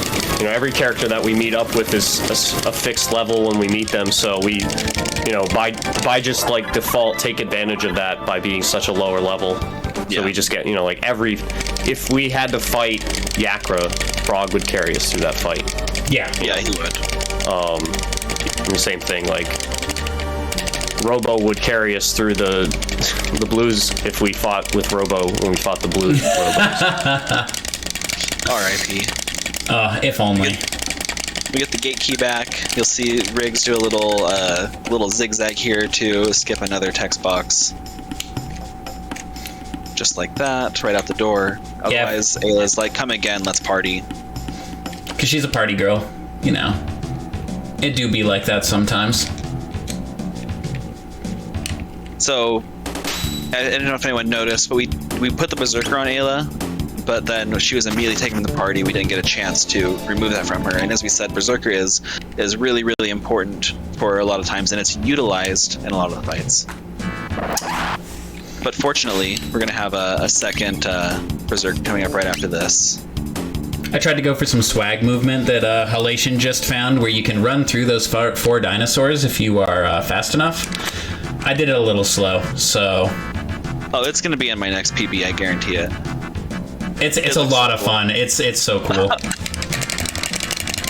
And yeah, I mean, off RNG, why not go for it, right? Yeah, exactly. Again, ridiculous. Ridiculous. Ridiculous. It looks so good, though, Silent. It adds nothing to the This is game. how optimized this game is. Top runners are memeing themselves. Imagine getting doing fast bug both ways, getting fast bird, getting that little the runner run through, and rolly push. That's just all you need. I'd be happy with just rolly push. Okay. So you know how you said you spent about 1 million hours playing this game? I've spent about 500,000 hours doing Roly Push. So Okay, that's fair. See, that's all my times doing candy skip, so I was doing the wrong skip. yeah, just after you get that, half a million hours in there, then it's easy. So get here we're gonna reforge the Moss Immune since we got the rare red rock and both pieces of the Moss Immune. You'll see Riggs just running into Melchior when he's standing there, and it doesn't always help, but sometimes you will see that it does speed up his animation a little bit. No good. Oh, right there at the end, the sword moved real fast. Here you try to get 2 nods, and it just helps push that along just a little bit. It's really RNG based. It's super RNG based. There is something called a menu glitch right here, where if you go into your menu before the music starts, you get a very, very quick fade in to this scene where it just kind of like all comes up at once very quickly, or the scene transitions very quickly versus like taking a long time to fade in. There is a possibility of freezing your entire game if you do it at the wrong time, so I have actually stopped trying to do it completely. There was a time where I got like a bunch of them in a row and I was very confident, and then there was 3 times in a row I got to this point and froze my game. So I don't go for it anymore because this is usually about an hour and 15 minutes in. I almost went back to 65 million. I mean, Plus, this is like, we just got past, like, well, not just, but like, when you get past Masamune, you like really don't want to risk having to go back and have to go through that again. Yeah, very true. So here is the 3rd bird skip of the game. Very clean. Run right up to the edge. Who cares? Right, at this Do point that. I'm off RNG anyway, so I'm like, okay, I'm going to reset. If I take another fight, it's fine. You guys talk about swag, but you don't run in between the roly-poly getting kicked. He does. I mean, I actually do. Okay, I actually do. there we go. That's what I'm talking about. And Completely erroneous swag movement. anytime I run into him, oh my gosh, 3! Yo, Yes! Yo, let's go. Oh my gosh. Let's forget. Okay. I hope. Oh, okay. So right now we're going to be mashing through some cutscenes. If there are any more donos, or if there's anything that anyone on the marathon team would like to talk about, now would be a great time to slip some of that in, because we're just going to be mashing, and this is a big plot dump. Learning who and what a frog is. I always like how for this cutscene it looks like you're watching an old film. They give it the sepia. Yeah, I've always filter. loved that. Yeah, it's just like, oh, this is a memory. It's got to be like a little darker, a little like more faded. And here we find the Knights of the Square Table. No cap. I will do. I wish it was. I wish it was. They're setting off their lead knight because he's got to go find the legendary Masamune and the hero medal. But wait, who is this green-haired lad with Cyrus? I don't know, but he's helping him. Man. He's helping him fight all these Nagaets, but also taking like 2 hits in the process. Helping. He just had tank. Okay, he's just tanking. He's just pulling aggro. Here Cyrus does his insane Nirvana strike. Wait, I never noticed that Glenn doesn't have green hair here. I don't think that one's Glenn. Who's the girl? I'm so confused. I thought they were saving someone, but it looks like the same character sprite as Glenn, just with red hair. I don't know. And a green shirt versus a blue shirt. Oh, wait, so it's, I believe it's a different person. Oh, okay. He wasn't with him for that part. I think so. I think so as well, but I cannot confirm. Here we see that Magus is not a very cool guy. not a very cool guy at all. Beg to differ there, friendo. At this point in the game, he's not a very cool guy. He's just very mean. He lights people on fire, burns bodies for people who are still alive. Like, I know in our time we actually do burn bodies, but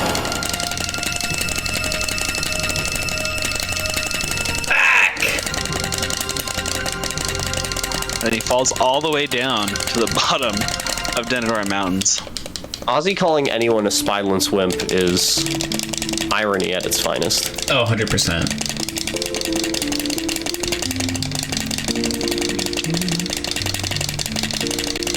All right, so everybody's asleep. Frog is reminiscing, and he just asks everybody to wake up. And this is where we're going to set our party for Magus Castle. We do want Frog, Chrono, and Robo in the party. So we're just going to switch Luca out real quick. And let's see. Oh, we didn't get the fourth. That's fine. Wow. It's still a triple new blessing. It's okay. Yeah, honestly, getting the 4 news is astronomical, honestly, and it was so close. I was so hyped. I was so hype. I was waiting for it, especially on like a marathon run. That would have been like chef's kiss. Let's go. So another joyous cutscene to mash through right after the last one. Oh, it's the little green-haired boy. Oh, except he's smaller now. He's still spinning.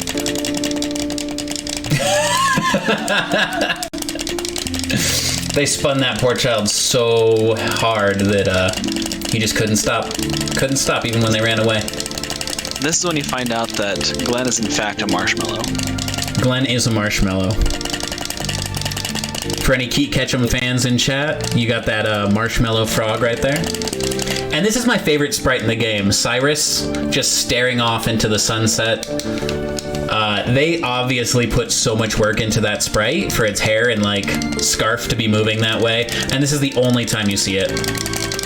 Yeah, it's, you know, they really wanted to commit to this cutscene, and they did. I mean, the sparkle out there on the ocean, like, this is early SNES at its finest, or not early SNES, but whatever era of SNES this was. This is clean. Yeah, the little tracers coming off of the sun there, beautiful. Absolutely beautiful. This is like end era SNES. This is like pushing the SNES like to the absolute maximum limitations of its power. Well, bless them for doing it. Oh, they did a wonderful job. They did a magnificent. There's a reason this is called one of the greatest RPGs of all time. Frog, get your tongue out of the mud. That's gross. Glenn, what are you doing licking dirt? That's weird, bro. That's weird. Heroes metal.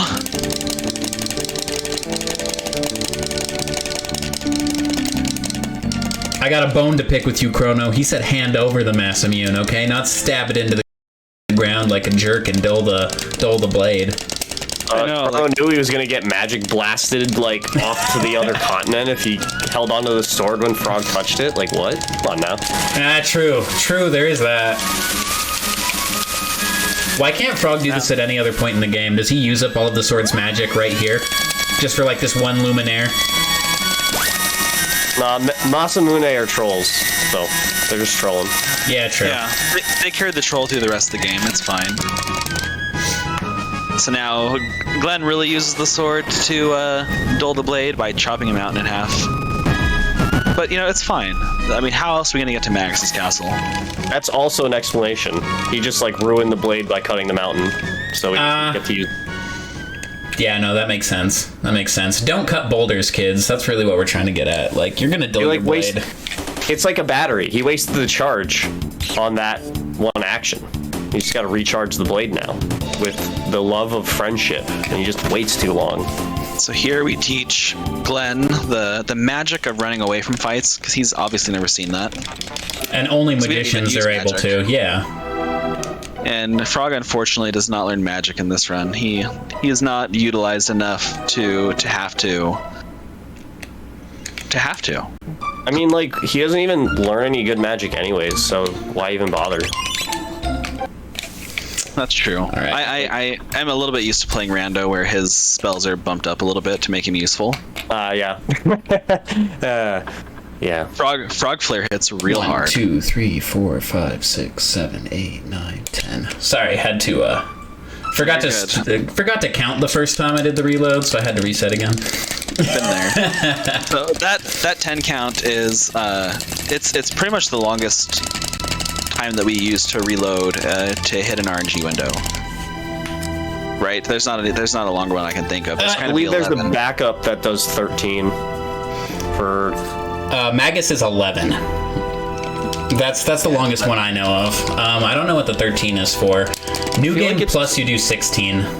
Yeah, no, but I feel like Tyrannolair has a 13 backup. There could be a few. I think I know what you're talking about. If you do the save before. Yeah, like outside the lair. Yeah. But either again, way, yeah, this is definitely the 10 count longest there, one. and that is just to set up for the next fight, and then it has a number check that will be able to make sure we are on the correct RNG before we go into the fight that is really important that we're on script, which is really it's Flea. And it's important that we're on script for it because he starts going crazy with status effects, and it's just a really tough fight if it's not on script. Whereas if you are on script, I mean, easiest fight. A nice break. So it's pretty fun tech the way that it all works out, and it is because we are utilizing Silent the Berserker as well as character levels and speed and HP values. So maybe in that aspect, because we're utilizing everything, maybe it's abusing, but chat gets to decide when they see the fight. Just we'll see the fight, and you tell me how this is an abuse. That's I don't even have to. We got to say anything. We got the 46 damage. We got 46 damage on Frog. That's how we know the reload was good. We're good to go. We have another menu to set up before we actually hit Flea, because the Berserker and equipping the vest and unequipping the helm is important. Power Scarf. Sir, I need you to take off your helmet. Sir! Thank you. Appreciate it. And Berserker, and now we're good to go for these next ones. We just got to do the family dodges coming up. So again, right there is a good example of by holding directly up and no left or right movement, you're able to skirt past that fight.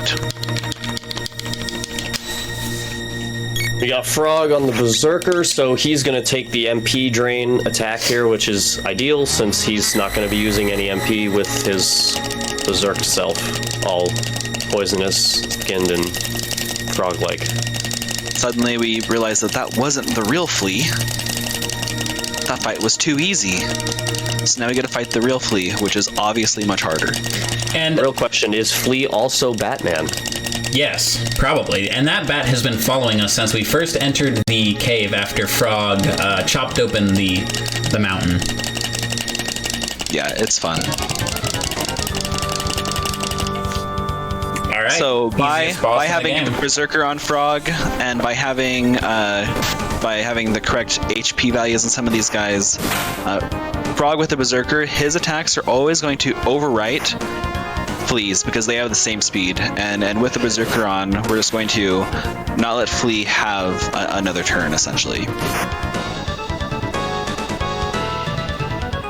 Frog does all the heavy lifting here.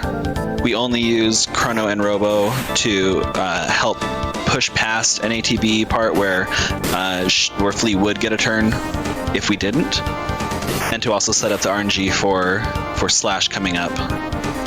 And what we're doing right here is we're waiting for Frog to do 12 hits. And then we see him get a single non-crit hit for 154. It should be the next hit, in fact. And then on our next Frog crit, both Robo and Chrono will attack Flea. And this will help push through the ATB value where Flea might get an attack. And yeah, up until this point, you don't even have to hold your controller. It's actually pretty insane how the script ended out. And if you're playing on emulator and you have a wireless controller, it's a pretty good bathroom break if you know the timing for it.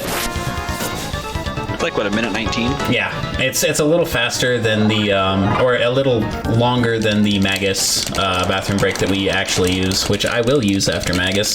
So I apologize, everybody. After we beat Magus, I will be running for a bathroom break really quickly. I drank a lot of coffee and water before this run. So, Unacceptable. Got a speed run. got a speed run. Here we build up our mid-ether supply for the end game. Still keep Frog on Berserker through this and the next boss fight as well. This one is kind of a fun script where you don't want to touch any inputs until Frog actually moves. Otherwise, you will throw it off. Slash coming up. Go ahead. If you even go into your tech menu before Frog does his attack, he will not attack the correct skeleton that you want him to, and it throws off this entire fight, which throws off all of the RNG, which makes Slash incredibly difficult to deal with. Yeah, Slash coming up is one of the longer scripts in the game, especially considering that it's an early 2-phase fight. This fight is completely doable off script as long as you are being mindful and healing with Robo and having him just sort of like heal tank. But it is infinitely slower than the script version. What makes this fight so difficult for the run is, up until this point, most of the unequipped glitch stuff that we've done has made us like incapable of dying without like completely going off script like crazily. But with this fight, because Slash's most powerful attacks are physically based, we don't really, the unequipped glitch doesn't cater to that. So we're actually taking like the full kind of damage that we should be taking at the levels we're at. So the second phase is so dangerous because of that. Because like Slash can super easily just like kill anybody with one hit if the HP values are not like right at the max. And again, we're always putting our inputs in when someone else is attacking or while other animation is happening. There are some ones coming up where if you have your controls set and your tech set to memory, where you can actually just hold down your attack button, X or Y or whatever it has to be, and that means that you will input that plane attack on the first possible frame that you can, which is important for stuff coming up. Right there, Riggs is setting mid-tonic. He actually went to the item menu, and so that way when he goes to use it on this next part, he can just mash fast when he needs to. Not have to worry about setting anything. Which we see green there with 3 HP, all calculated, of course. Calculated. This is one of the rare instances where Berserker actually gets overridden by something. Because normally, that mid-tonic would come out after Frog's attack does, but it does not. It actually heals him beforehand. And now I'm going to stop talking so I don't lose track of the script, so I apologize. No, you do your thing. Well, thankfully this phase, with him mostly doing slashes, those, thanks to the unequipped glitch, as we see, are basically doing no damage. So as long as we get those first mid-tonics off, this mid-section of the second phase is okay. But once he starts doing his yes indeed counterattack nonsense is when things, so like now we're in the part of the phase where it gets super nasty if you aren't on point. As you saw there, he almost took Chrono down with that one hit. And he'll have another counterattack coming up that does a pretty decent chunk of damage as well. Yeah, the mid-tonic there while he's up in the air is important. It sets Chrono up to take one more, scripted in, and then we finish it off with a frog crit, and then we set Chrono to slash at the end to just prepare for the next set of fights with him. Yes, indeed. This crit, yes, indeed. Slash attack Chrono.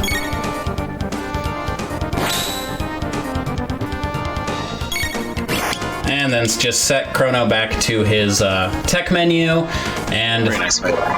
Yeah, that was pretty good. And now we're going to pick up this slasher, namesake of slashes. We're going to put Magic Scarf onto Chrono and put the Hero Medal on Frog, so we can actually do damage to. What am I doing? I just said it. Magic Scarf.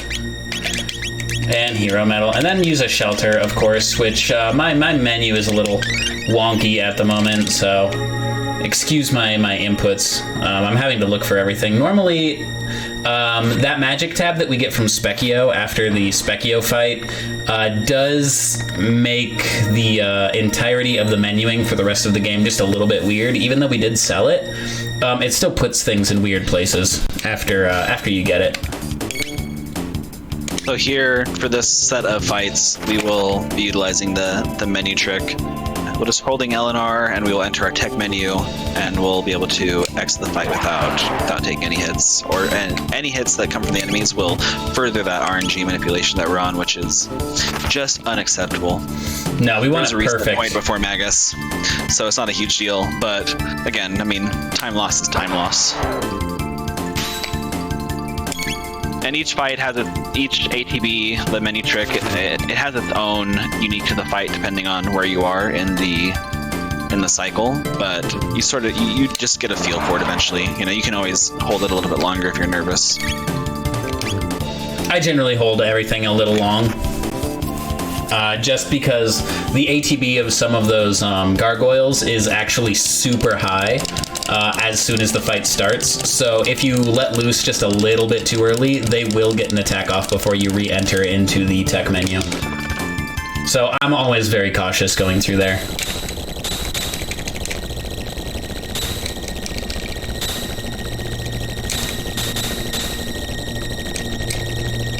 Not much to say about this room. It's pretty standard. We're just, avoiding the. I hesitate to call them traps because it's Ozzy and he's about as confident as you would expect from a goon like himself. From a goober. And then we'll just sneak by. These roly-polies actually don't interact with you if you're not moving. So we'll let some sneak by. There we can just go past him. Like the way that movement works is that we just don't touch the pulley when we go around the staircase like that. It's pretty specific timing, and we'll see it a couple more times here to get past both the rolly there and the burb. And then here's what we're gonna do. Didn't get the rolly push. So what a bait! I thought you had it there. It looked like it, yeah.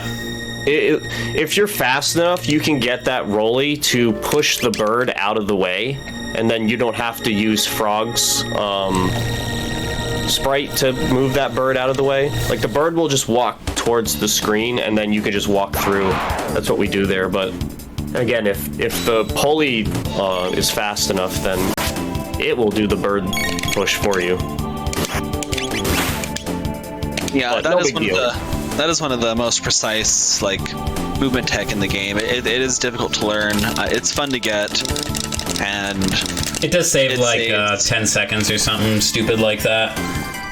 Yeah, but I mean, if you go and you go for it and you do get the encounter, then you get a fight, which throws up your RNG, which is another 10 plus seconds just to get out of the fight. So yeah, risk reward.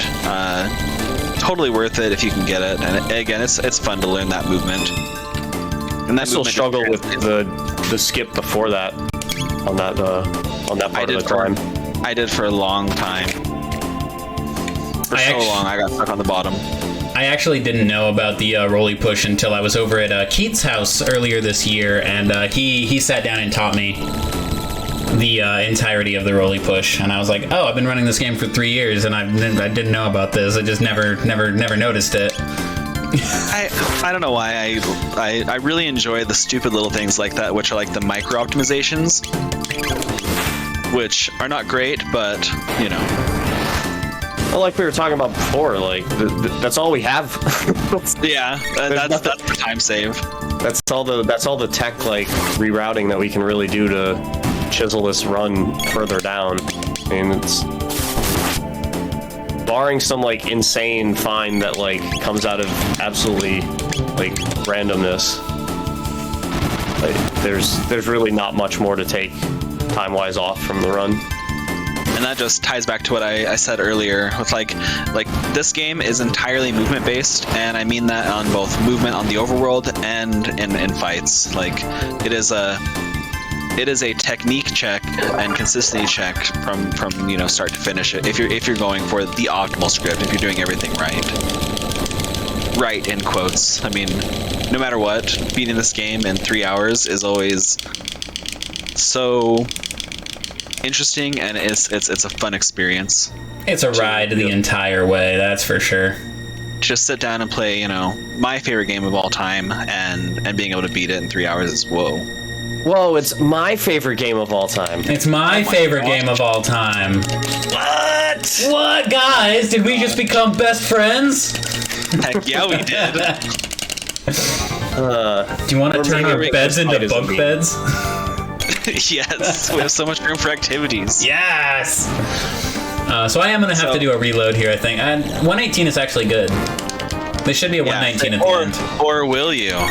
We're using these these levers as an RNG check. The next one should be 125, and the last one should be 119. If it is, then we are all set up for the perfect fight on Magus. Easy money, let's go.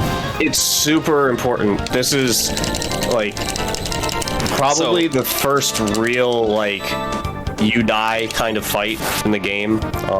If it goes off script, even a little bit, because we are looking for lightning and shadow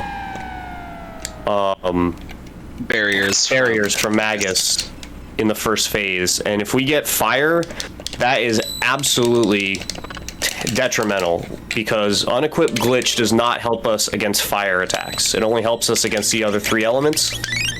So we take full damage from fire attacks, and then we also don't have any fire users in the party for the fight, so we can't even attack him back. We have to reset the barrier and hope for the best. And then with this party composition, we also don't have access to any water spells because we didn't give Frog magic because we didn't wanna.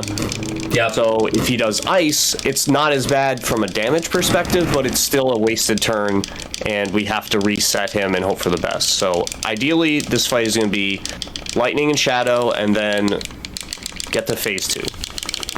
Yeah, in glitchless and no RNG manipulation runs, Magus is probably the worst fight, just because it can take so long because you can only have 3 types of magic in there with you, regardless, and you're going to be missing out on one typically. So if you get the wrong barriers and you can't use Fire Sword with Luca and Chrono in the glitchless, then you're just not resetting the fight, but you're resetting his barrier, hoping to get the right barriers you can actually do damage. Imagine if they gave Frog and Luca an antipode. Then you could actually have full coverage. That would actually be pretty cool, though. So there we're getting Shadow Barrier here, which is ideal. We're going to use Glenn with the Moss Immune to lower his magic resistance. And then we're going to use Rocket Roll from Chrono and Robo to do some major damage to this guy.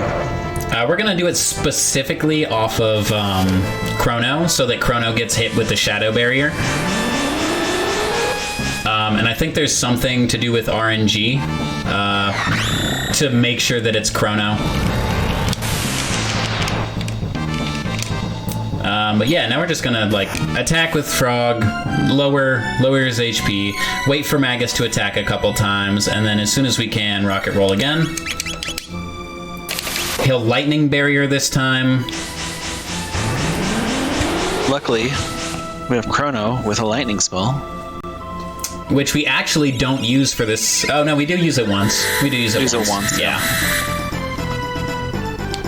Flash is just faster, and also counts as an elemental damage. So it's a little more ideal. Yeah, we just use the lightning damage here to push through the damage threshold so we can get to the second phase is all. Because it is a little more powerful. And if at the end of the script, if you are a little nervous or a little bit off, then you can switch out lightnings instead of slashes if you want to try to push to make sure you don't get the second dark matter cast, but it just depends on what you're feeling. It's usually not a big deal because thanks to unequip, you're not taking the normal 300 plus damage from dark matter that you would be taking in a casual playthrough, but still, it's obviously a big time loss because that's a slow animation. Here is casting the spell. We're trying to pump a lot of damage into him before he actually gets the cast off.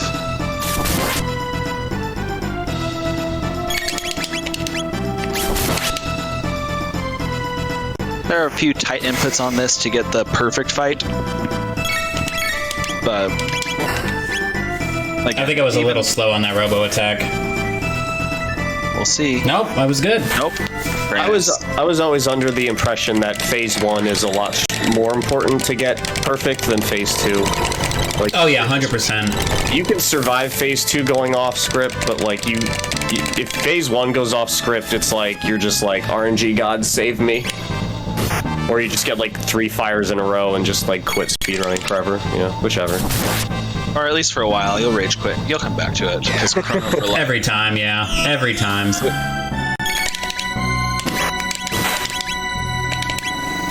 I've quit playing, like, I've quit running this game and then started running this game so many times. It's not even funny.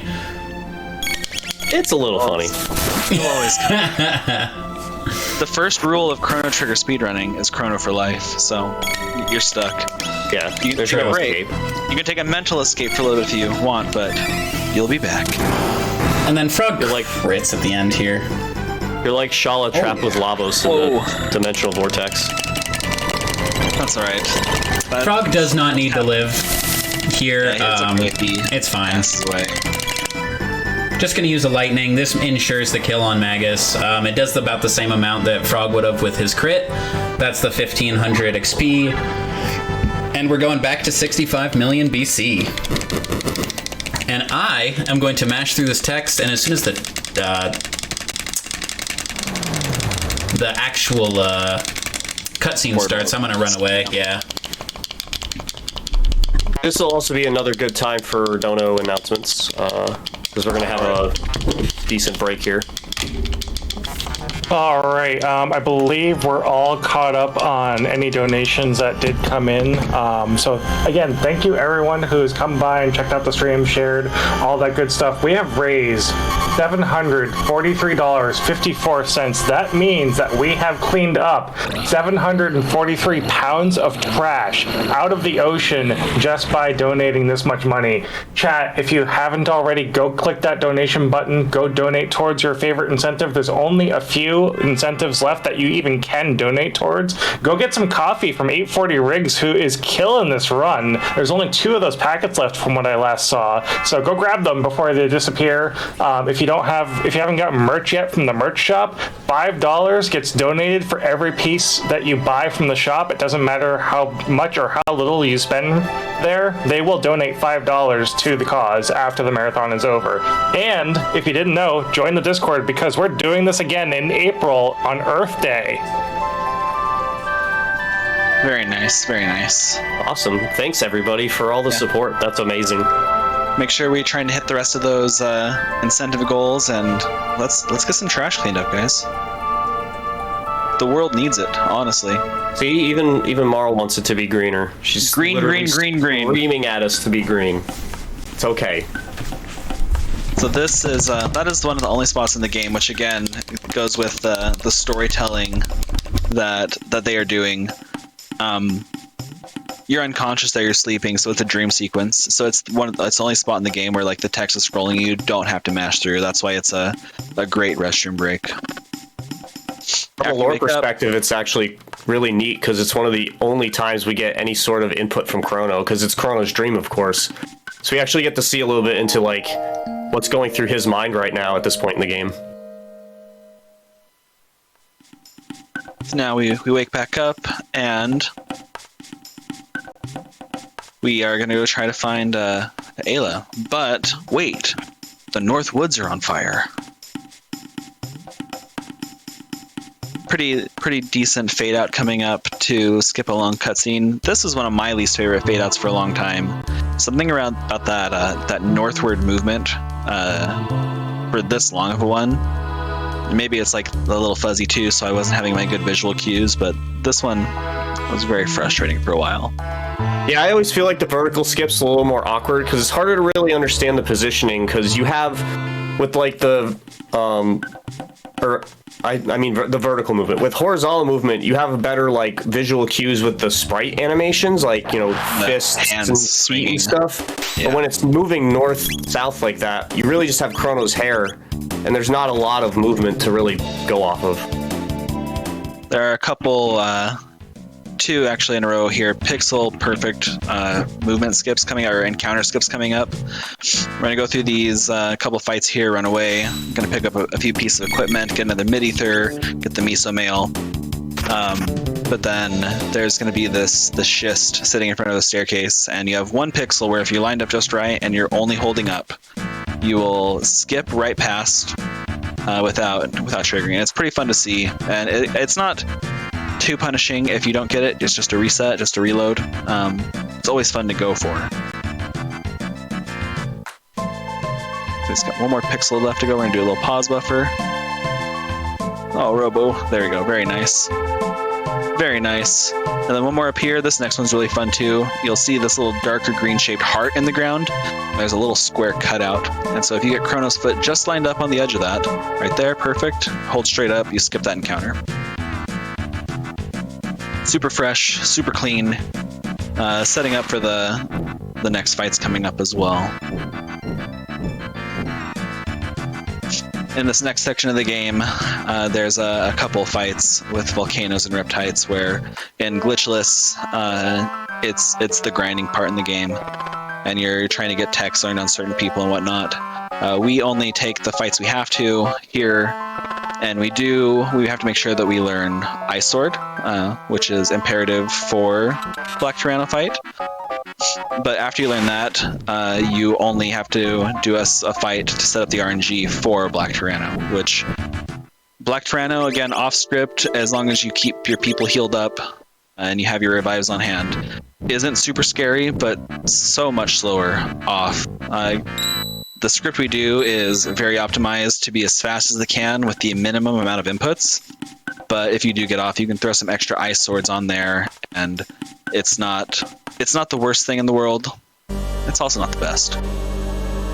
Yeah, it's unfortunate. This is like the one fight where unequipped not helping against fire is like really nasty because, you know, the barbecue attack is obviously fire, and a lot of Izala's attacks are physical based attacks, even though they're like magic in how they look and are shown in the visuals.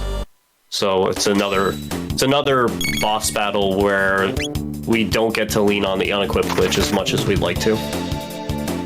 And so with the equip of Ruby Vest on Chrono there, that means that as long as he has more than 200 HP, and as long as Ayla has more than 300 HP, they will both survive the barbecue. The only part that it becomes kind of scary is Ayla's going to be berserking for the Tyranno fight, because Ayla Berserk is best Ayla. She's so strong, and her crits are incredible. And she's also one of the faster ones without a crit, or when she crits, it's still slower, but it's not as long as like Chrono's double slash or Frog's double slash for crits. But I've never seen that before with the front reptite not getting into the triangle. I only saw that like 2 weeks ago or 3 weeks ago, and sometimes he just gets stuck. Oh, that's interesting. That also would save time. I wonder if they can. There's an optimization. Oh boy! Wow, we're gonna call that the silent reptide or something. We'll figure out a name for it. Don't worry. I'll touch base with you before we patent it. Nice. But patent pending breakout scenario. Yeah, I break in and then I break out because Kino, you're just an idiot. So Kino's worthless. Like he doesn't even know how to push a door open. Like that's an outward pushing door. Kino, stop pulling. Poor guy. His little Neanderthal brain. At least he's cute. Yeah, he is pretty cute. I'll give him that. But yeah, on the Tyranno fight, if Marl happens to be down, because she will die to the barbecue no matter what. Sometimes Ayla can finish off Tyranno in Berserker mode, and you really need those tech points on Marl. I love this room because, like, normally it's, like, teleporting you all over the place, and it's, like, super frustrating trying to figure out where to go, and then, like, speedrun is just, like, diagonal. Nope. Keep on moving. You just hold up and left that room, and it just takes you. See all the skips we're doing here. We get this fight, and then we will go in and we're gonna see our old friend Nizbel again, and he's gonna be sitting there just trying to flex on us. Fortunately, we have an answer for him. The answer is, I'll pass. So this is the fight that glitchless runners will grind, because it is the best spot and the easiest like reset point to just get easy fights for the amount of XP and tech that you can get. It's a great spot. There's a save point here to shelter on if you need to. And Riggs, you're still muted, so if you've been trying to say anything, man, we can't hear a word, just so you know. Didn't know if you knew. I have been trying to talk. Oh well. Welcome back. Hey. I pressed the button when I came back in, but sometimes it just like doesn't turn on, so I apologize. Thank you for letting me know. I would have just been here talking to myself the whole time. You're like, why are these guys talking over me? It's so rude. What the hell, man? Focus. No, I get that. 78. That is one of the. This part is one of the most triggering fights for me, because Ayla with Berserker is real fast, and you have to get the Cyclone off before she decides to do her attack. That specific fight makes me think mashing is a skill. And I'm great at it. I've never had Ayla attack in that fight ever.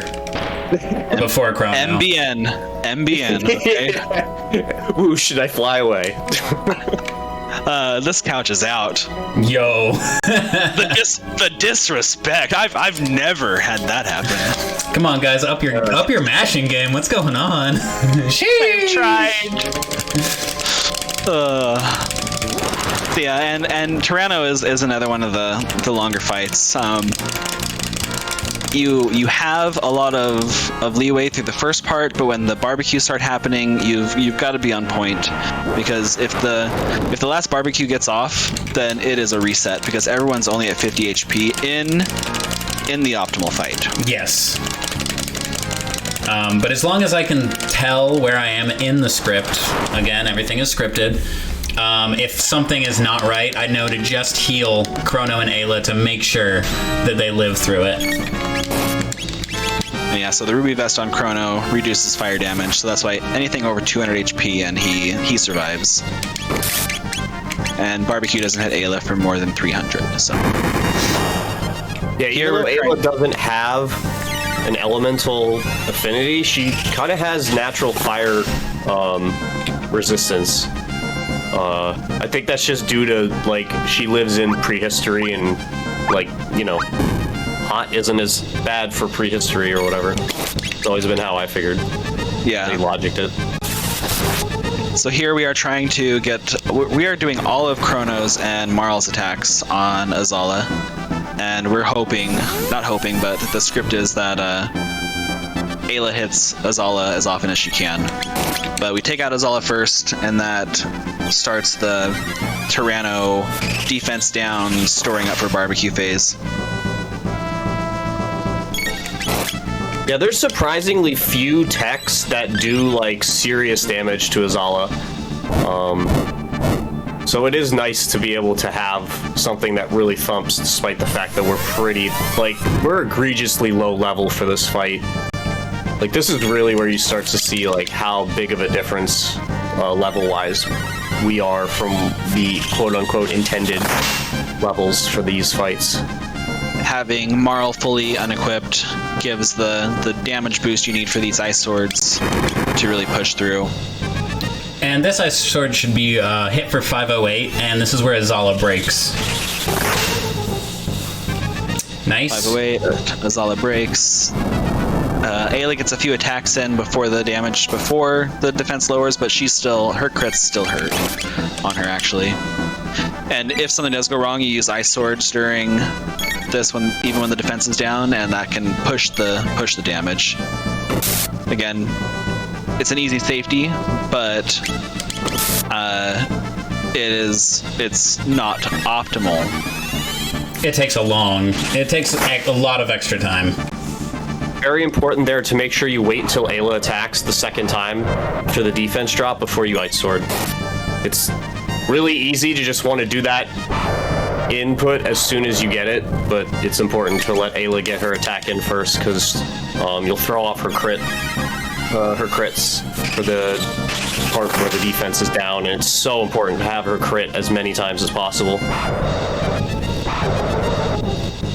And so yeah, anytime you use an attack, anytime an enemy uses an attack, anytime you use a tech, that's what pushes the RNG forward. Items actually don't, so you can sort of goof or safety there, but then you're losing ATB from something when they probably should be doing something else. There's a few points where you can do it as a safety if needed, but it's not the norm. This next Ice Sword is the very dangerous one. Okay, cool. Got it before the barbecue. So right now you'll see that Chrono has only 229 health and Ayla has 333. The barbecue's going to go off. Marl will die every time regardless. That's a lot of damage to her fully unequipped. But the other two are live, so you're able to get some damage off with Ayla, get Marl up. And sometimes you'll see where, and one's coming up here, where as Chrono is dying, or going prone, if you will, then he's going to be setting the spin cut. So that way when next time Chrono's turn is up, he'll, if Riggz just mashed A, it's going to go straight to spin cut. He won't be stuck on item. No, we don't heal here because we don't want the eating to give the Tyranno more HP. If we just revive, then Tyranno will only get 50 HP, so that's less damage we have to do. So it's not even worth the effort of using a mid-tonic to get them above, if you know you're still on the script, of course. Otherwise, after he eats is when you would ideally heal up, if you know you're gonna get that second barbecue. So that during this part of it, you can just spam your attacks and not have to break an ATB phase to heal. Lots of Ice Swords, lots of Ayla crits. We do use one Chrono attack here to push the RNG further to give Ayla more crits. This is kind of a preview of the Shell Lavos rush section where you're just like spamming a single tech for like 3 or 4 minutes. Basically. Yeah, on Lavos Shell, it's basically just, hey, let's use Falcon Hit forever, and we win. It's the strongest thing we got. It's literally the best tech in the game. I don't care what anybody says. True. No, it 100% is. It's so overpowered. It's insanely stupid. Well, and plus, just imagine, okay? Just think for a moment. This crazy cave girl is like, hey, kid, come here. I'm going to throw you. And all of a sudden, you're just torpedoing across the battlefield. But then he counters with, I've got an even better idea. Let me hit you with a bolt of lightning, and then you attack the guy. And I love how... Yeah, let's do it. Let's go, please. And Voltlight, the other tech, is as equally broken. One of my favorite uses of Voltlight is against Nizbal too, because you literally just spam it and you're doing 1,200 damage to him, and it's just silly. Here's where we see when Lavos actually comes to the Earth, which was in 65 million BC. Oh, Lavos Daddy, break my Earth. Sometimes I'm going to only mention this now, but Square Enix, please give us a game where we travel through space fighting Lavoses that have landed on other planets. That's all. Ooh. That could be Chrono Break, and I would accept. That would be sick. That's all I'm saying, man. The possibilities. The possibilities. So yeah, we discover that Lavos drops down in this era. this place is gonna go. R.I.P. Azala. She will be missed. She will. Salute. L'chaim. L'chaim, Azala. Except I guess there's no more life for you. Into birds and just be pooping on our cars for the rest of our entire society's existence. True. True. And sometimes really do win. us. Yeah. If you're very unlucky. I don't know, in some cultures that's a sign of good luck because it's so rare. That's just like people winning the who fail lottery. their dex rolls completely. Oh, yeah. That's a natural one. Just oof. What a botch. Yeah, absolutely. Here we get some of the peak SNES graphics. This screen always makes me want to play Donkey Kong Country for some reason. I 100% feel it. Yeah, similar color palette schemes, sure. Yep. These 3 little blue dots down there, those are our characters. Look at them. They're so far away. Also, quick question. If you look at those 3 mountains that they're on, do those look like Cthulhu? Or is that just me? Like a little man face with tentacles? That's just you. Okay. I see it. Hey, what up? Here's when Lavos dropped down here, he left a gate behind, which is very suspect. Well, technically it wasn't Lavos, but that's what we think at this point in the game's story. Wow, metagaming. I mean, I could get into the lore of that, but I don't want to. We're speedrunning today. We go in fast. We don't need it. Yeah, we don't need to know what's going on. We just need to know that we don't care and we have to go past it. Exactly. The dulcet tones of Snow theme. Everyone just take it in. Yeah, shoutouts to Red, his favorite song in the game. It's actually super nice, though. Now here is where a lot of people, myself included, this is one of my favorite songs. This is like one of my top 3. This song is just a banger. This part of the game has like most people's favorite songs, whether it's like Zeal, Ocean Palace, Shala's theme, Yeah. like those Wings of Time, like those 4 songs are like incredible songs. This is definitely the land of very good music. I just want to give a quick shout out to Hex ESM for helping us set up for this run. And have a good night, man.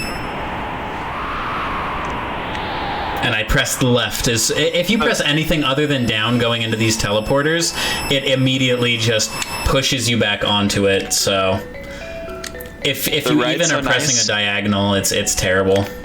I can't tell you how many times playing this game casually I'd spent like 20 minutes in these caves because I'd forget which, like, did I enter or did I exit? I can't. I would just keep going in over and over. Man, what good stuff. What a it's okay. That just means more music, yeah. Yeah, right? It's like whatever. So here we're going to go talk to the plant lady, which is important for setting up the Sunken Desert side quest. We have to make sure that we tell her to secretly plant it and then close out all the text box before you actually get to the next room. Riggs with his double mash goes through it real fast. And if you exit that room without finishing that text box, then it doesn't plant the tree, and your run is done. You basically turn your run into 100% if you're trying to complete. Yeah. It can't even be a hundo because you can't do the Ret Knight quest. You can come back here. You have to go to the first village. Yeah. Okay. Yeah. So I mean, at that point, you might as well turn it into a hundo and finish the game. Don't forget to take off Berserker. Yes, thank you. I was waiting to see if you were doing it at Shala, and I'm like, okay, reminding time. I was gonna do it actually at the Mammon Machine, but I completely spaced too going into Shala. So I've done that before, and again, not a big deal. You can reset before Ret Knight, but the Ret Knight, 0 frame reset is one of my least favorites. yeah, no, it's a pain. It's a pain. And we're gonna use a little bit of swag movement here, just because I want to get right behind this new without talking to him. Yeah, very nice there. You bump off the stairs to offset your pixel movement by 1, and then you can slide right behind the new without actually waking him.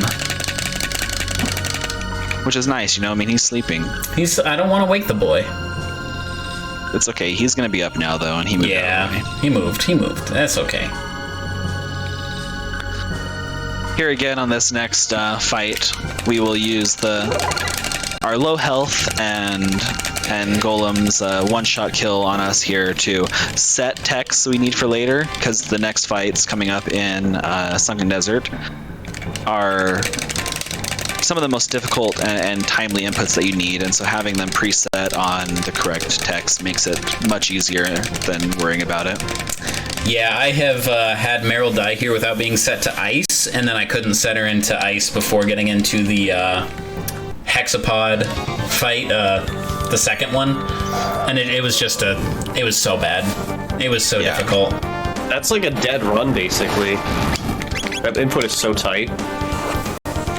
So we set ice there on Marl, very important. The other ones are not as important. You have chances at other fights, but we're already also set to spin cut, so. Yeah, and we set him to spin cut on Black Tyranno. Just going back to, we're setting stuff and we're picking stuff up so early in the run that we need for the last 20 minutes or so.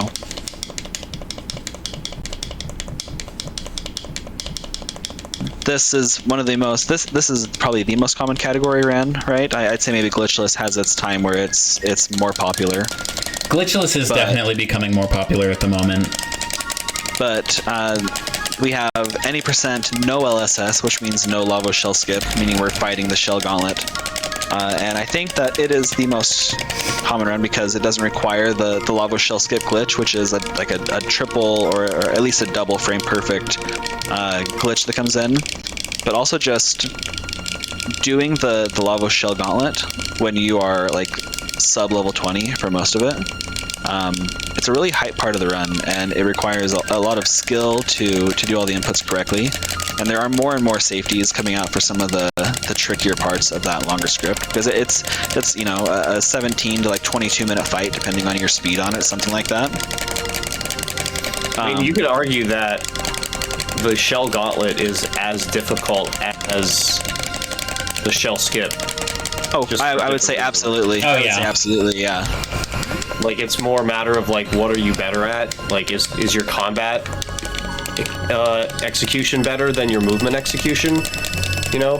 That's pretty much what it boils down to. Because I feel like if you can do one or the other better, then you should probably just focus on that run. Because, like, the rest of the run is pretty much the same. Like, there's some variance that's like you grab this instead of that, or you know, kind of thing, but not like Marl. Yeah, it's not like, oh my god, it's an entire new run, what have I done? Like, you know, if you know one run, you could transfer the over pretty smoothly. So, you know, if you're a runner who's like, say, picked up no LSS and is having a lot of trouble with that shell rush, you know, maybe take a look at the shell skip and maybe you can do that better and that'll be more for you. Because again, it's just really not that much more difficult. It's just a different kind of difficult.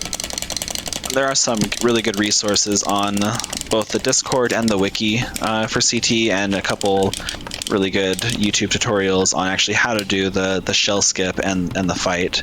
Actually, in chat really quick. Let's plug the CT Discord.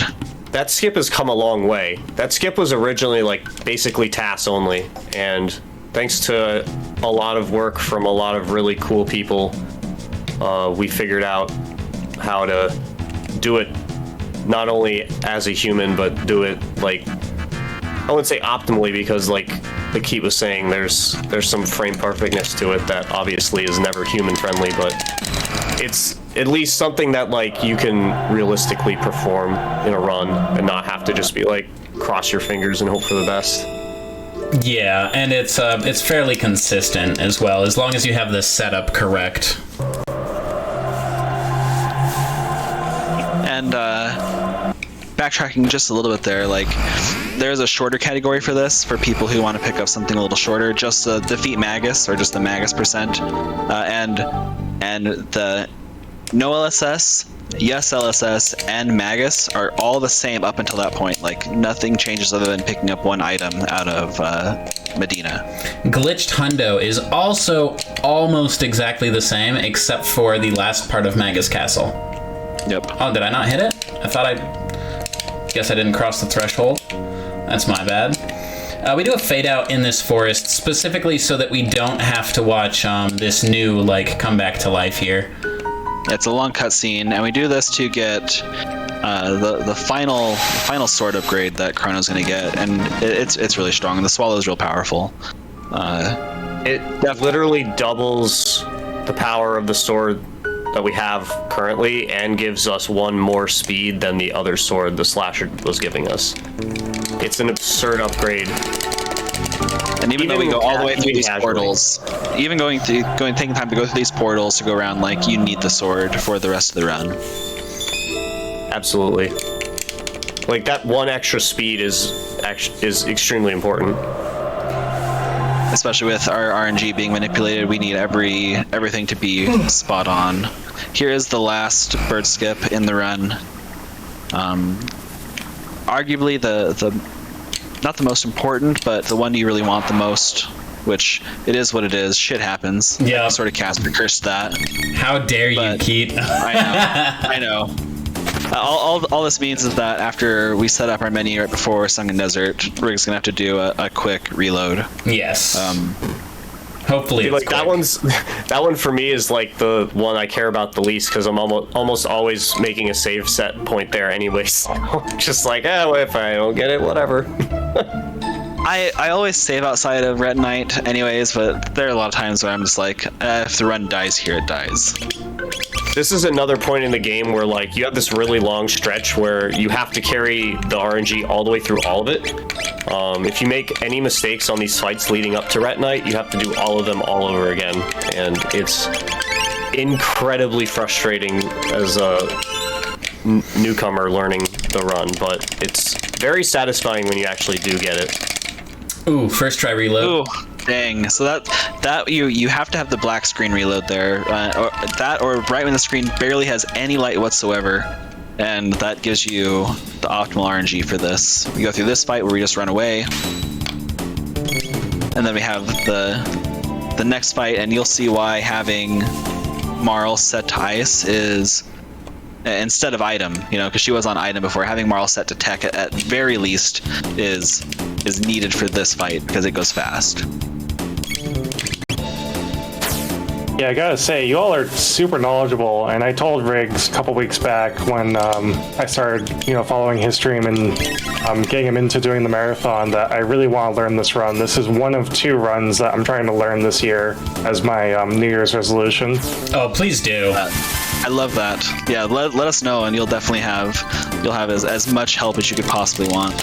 As they say in Toy Story, you've got a friend in me. In CT. It's such a great community because, like, all of the runners that have top runs and don't really run the game anymore are, like, super lurkers of the community. So, like, if anybody speedruns it, they just, like, appear, like, out of the ether, just like, hi, oh, you got running some Chrono Trigger, I see. Oh, that's sweet. So, like, we're super friendly. We love helping. We love, teaching, because we all know how difficult learning this run is. So all that, the help is so nice. From so many different people too. It's not just like 1 or 2. It's like the entire community is like this. And there's such a knowledge base of the people. Like, oh, I've seen that. Here's this backup. Oh, I've seen that. Do this to fix it. It's actually pretty insane how put together the community is, and their backups and safety strats, and how much everyone likes to share. We just all like seeing runs of this game. Yeah, basically. Just like if anybody's playing Chrono Trigger, I will actually just go lurk people playing casual Chrono Trigger, just cause. Good time. And then for anyone trying to learn this run, El Gran Jerry actually does have it. It is a little bit outdated from the Ret Night on. Some of the strats have changed, but so much of the tech and the build up and all the previous fights, like leading up to this, it's all there. It's well written. It's a 4-part series. And I mean, I spent a lot of time just watching Jerry's vids before I ever actually did a run, and he explains everything in a very straightforward manner, very easy, and it's a very good resource.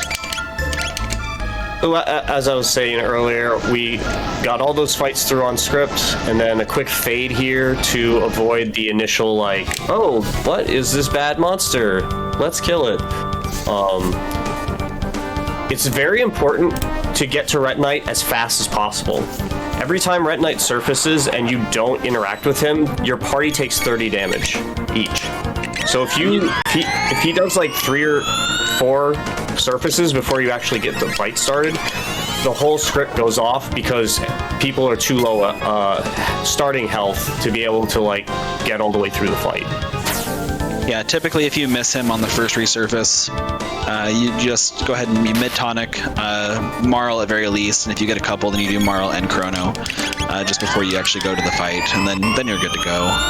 But if you forget to do that, or if you're just off a little bit, then yeah, it's pretty catastrophic. This is a longer fight, and we do manipulate the AI quite a bit to get favorable results here.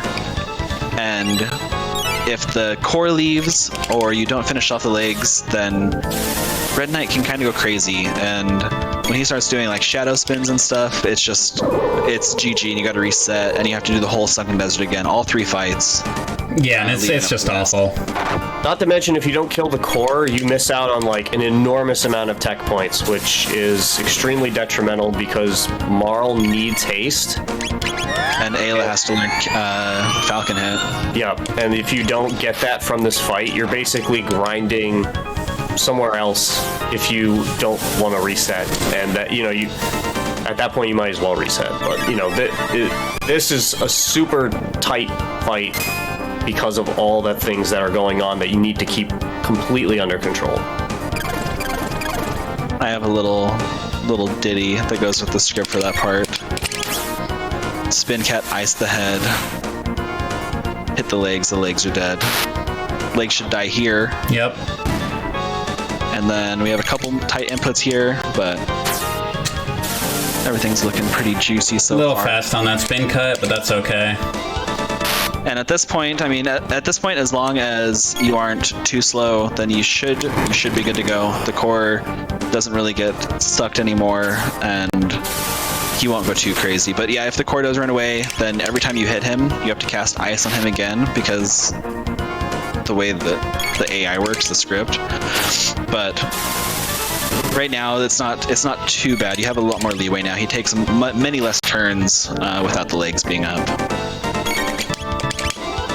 Yeah, this is basically Zombor's remnants reborn in the desert. So he's got a similar kind of fight choreography to Zombor itself, but since we don't fight Zombor in the speedrun, we didn't really have to deal with that nonsense.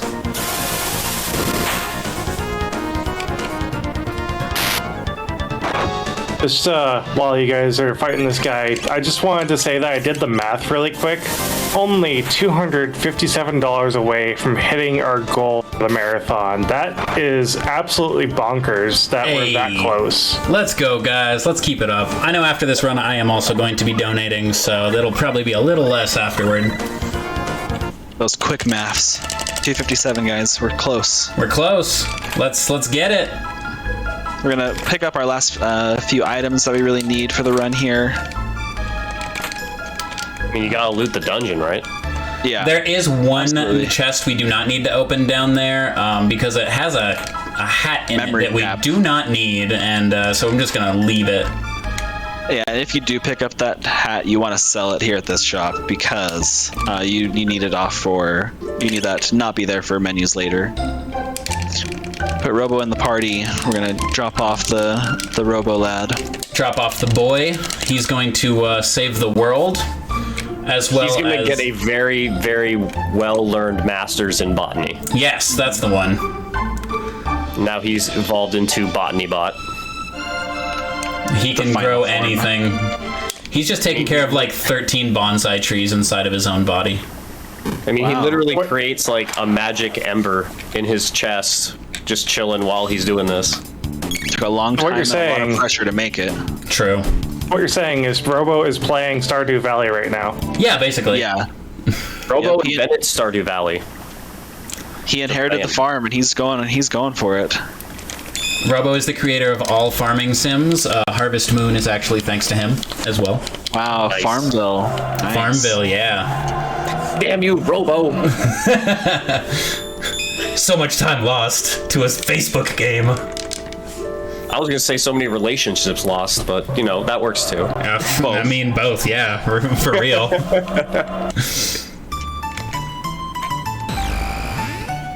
So we picked up 1 elixir from that last dungeon, and we need 1 more to finish our UFO glitches here for the overheal. The overheal glitch, you have to have over a certain amount of health for it to work. I think it's like what, over 10,000, 11,000. I think it's 11,000. But we do require 2, and even though this going through Guardia Forest again, and we have a little cutscene coming up. Even though it's kind of out of the way, it is the quickest elixir. There is a chance that if you had the perfect dig in the Reptite layer, then you could get an elixir there. But it's RNG based on those 4 weevils on the first room, so it's not the way to look for an elixir. So you just go through this little mash here, pick up your elixir, and then you head to pick up Robo. This actually is something that we take advantage of that a lot of people don't realize with the game.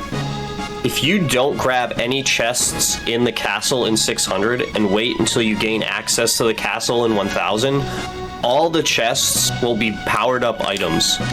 And then you can go back to 600 and take those chests again. But if we had taken that chest in 600, we wouldn't be able to get that elixir there. I think you get like a mid tonic or something in 600. Yeah, they're weaker items in 600, so it's even more incentivized to not take them. Because you know, early game you don't really need them. But it's a little like quirky feature because like the castle's really the only place that does it because everything else doesn't have like the true one-to-one matching areas in multiple eras. We're gonna buy 1 hat here, which you can talk to her as you leave the screen. It gets rid of her text box, just like your standard text cancel here, and then you just mash to buy the helmet, and then you fix Robo again, and Luca's gotta get that brain working one more time. Gotta clean up the boy. He's looking a little viney. Yeah. Speaking of cleaning up the boy, I do have a quick donation. Absolutely. Montano comes in with $57.46 that says that's going towards change all the font of the entire marathon to Comic Sans. Yes, let's do it. My man. That was what I was gonna donate to as well. Because who doesn't love some Comic Sans, right? With that donation, Comic Sans is currently at 164.86 out of 250, so we're pretty close. That also puts our donation total at $801. Let's go, guys. Thank you so much. Thank you so much, Fontano. Incredible support.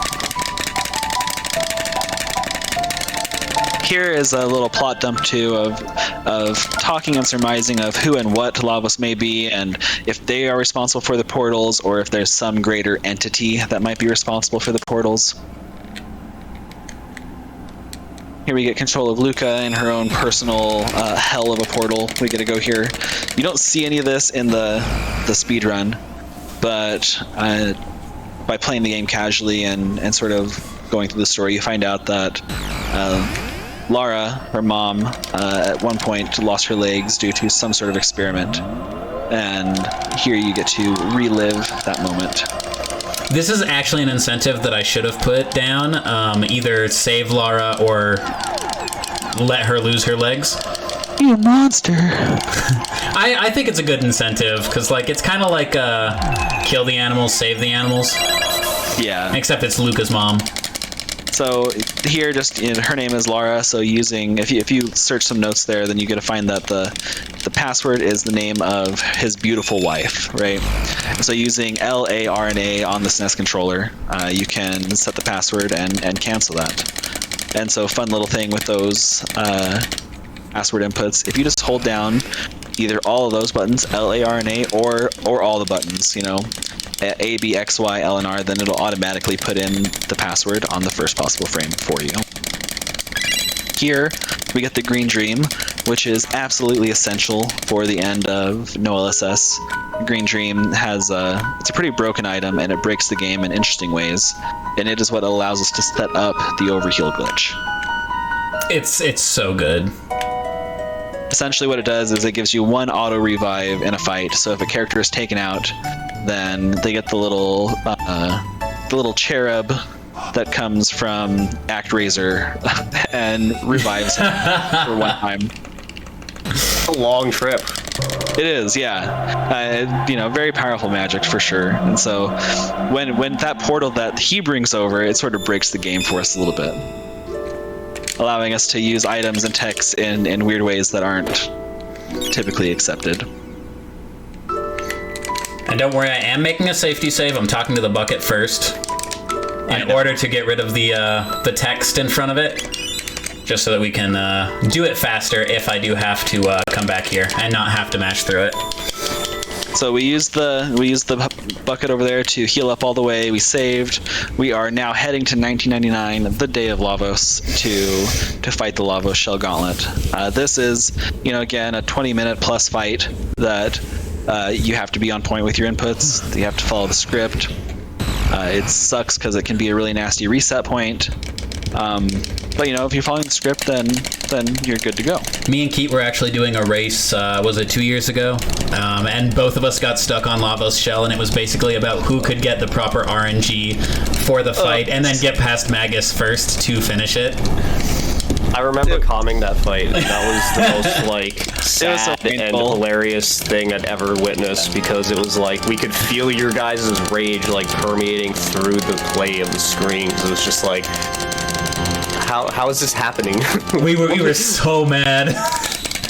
Oh man, it was catastrophic to say the least. Oh, actually, I wanted to talk about it earlier, but I forgot. Going back to when we were talking about the different categories of the game, the Magus % run, we sometimes race that in a tournament setting. Yes. And we've been kind of trying to get that coordinated again, so learning that would be great setup for the eventual race that we will. We definitely want to do one. It's just we haven't gotten the coordination set up yet on all of the different ends. So it's hard when you're. Great starting point if you are looking to learn any of the runs, like we said before. It's always hard to coordinate with 10 individuals from across the world. Right. Exactly. Yeah. And a lot of the time we will do it on Chrono Trigger's birthday is always a good day to do a super big Magus race as well. And you just have 10 people running Chrono up to Magus at the same time. And a lot of the time, RPG Limit Break will host those.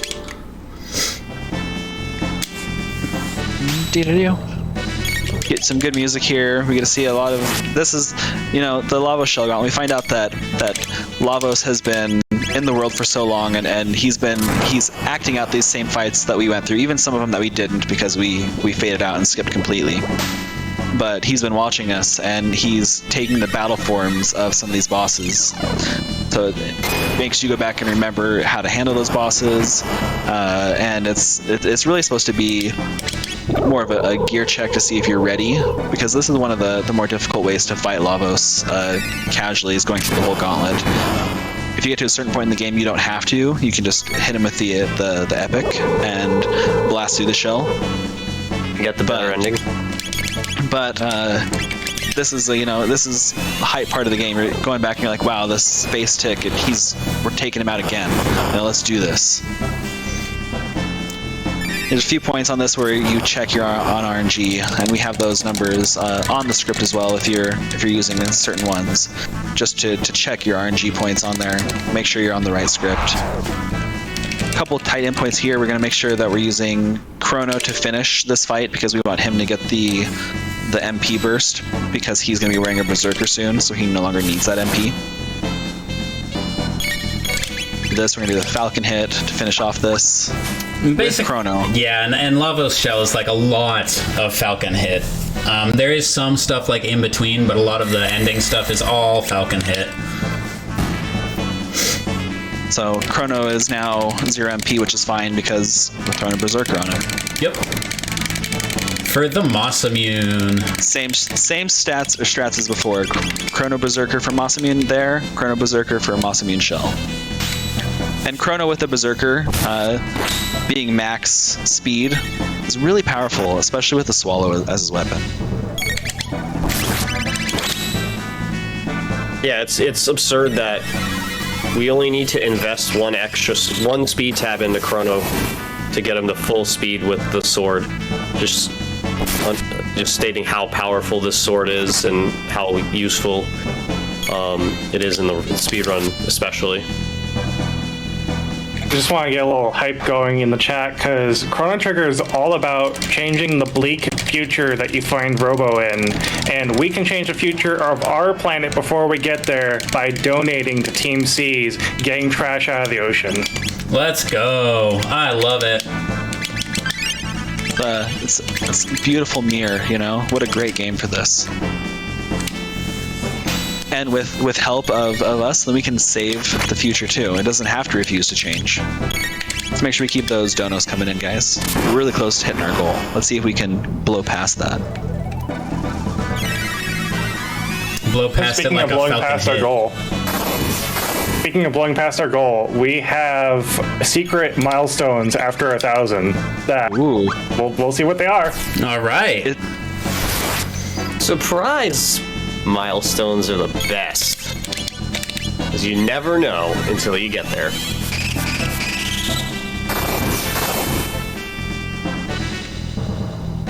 Yeah, also pretty here. fantastic too that Ayla's like, yeah, cast that big ice ball on me. Let's go.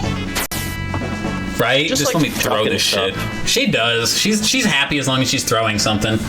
She'd probably be a world-class shot putter. Oh, Okay. absolutely. This is my least favorite boss in this entire gauntlet, personally. Magus has ended so many of my runs, it's not even funny. Yeah, there are a couple really tight ATB windows here, and it's really easy for your controller or to just miss like your left input for the final frog hit, which I know that I've done, you know, roughly 2.7 thousand times. But we're doing the same sort of strats here. We're manipulating to make sure we're getting ice barriers on him, and then we're using frog to lower the magic resist. So we're able to do these big, 900 damage ice swords on the guy. Just really blows through that HP real fast. Yeah, this fight is probably the hardest test of your battle execution that the game has to offer. I really don't think there's smaller windows in such a small amount of time that you have to hit like in consecutive order. Well, and what's extra tragic about this is that if you do fail, then it's a reset to the beginning all the way to get back to this point. You go through 6 or 7 battles before this. Yep. And that's why you might extra not punishment. even like you might continue on thinking like, oh, I might still get it, and then you don't lose it until like actual shell fight. So you could go through the whole thing thinking you're on it, and you like missed the script by like 1 input or something, and then Cool. it's like, got it. Nice. Nice. That Chrono crit right there, where he does 436, if the ATB is 1 tick too low, or the ATB is 1 tick too high, he hits for 110. So that is the tightest crit in the entire game, and I hate it.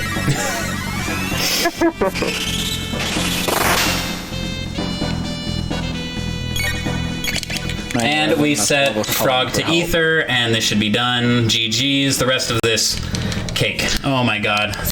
Now we get to see a whole bunch of Falcon hits, guys. Get Let's ready. go. I'm about it. Got my popcorn. I'm here for the entertainment of Chrono flying through the air with the greatest of ease. Make sure that you notice when after she throws Chrono, just look at how happy Ayla is. Like, she is absolutely ecstatic that she just threw this boy man. This boy, man. See if we can get some donation hype going for every time Ayla throws Chrono into the Lavos. Oh my god, that's like That's a whole lot of hype. That's so much hype. $millions. If we get $1 or $5 for every Falcon hit, oh my god, let's go. It's almost $200. Right? So here we are using the downtime until we actually get we provoked the Azala bit to take it out of the fight. We're hasting Chrono and Ayla, that way they can be fast AF. We're going to lose Marl here. She did her service, so we're gonna salute her and she's gonna take a little nap. And then we're just going to try to get off 9 Falcon hits. They are kind of tight windows. You don't want to open your tech and close it, otherwise you will ATV push, unfortunately. But as long as you are just consistent and you react instead of predict, then it's a pretty clean fight. Yeah, it's really easy to get into the tech menu when only Ayla is actually active. And then you're just like, oh, Chrono's not ready yet. Crap. Since we're on wait, we have to be out of the menu. So like you said, then you have to back out and it throws the script off. So it's pretty important to be like, again, this is another one of those things where you're trying to get a feel for like something that's less than half a second of time that you need to wait. But like that's one of the like kind of things you just have to learn from playing the game, doing the speedrun. And yeah, we just throw. She cheers. She's like, "Yeah, you did it." The Tyranno shell keeps yelling at us. Stop it! You're mean. Stop throwing this boy man at me. 7. Oh, I don't think we got it. I think you're fine.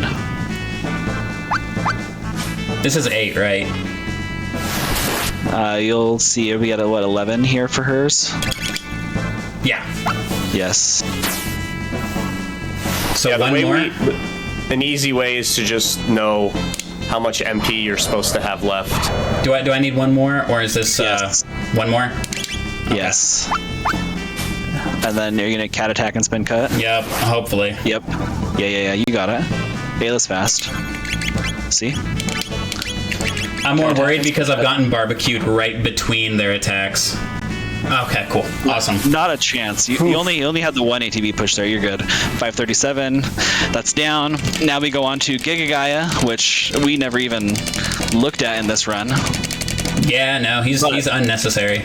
That's for sure. But we're going to go ahead and we're going to heal up a little bit here, and we're going to get some MP, and we're going to go back and we're going to Falcon hit these things until they're dead. Poor Melchior's forever trapped in the Mountain of Woe. Yep. Poor guy.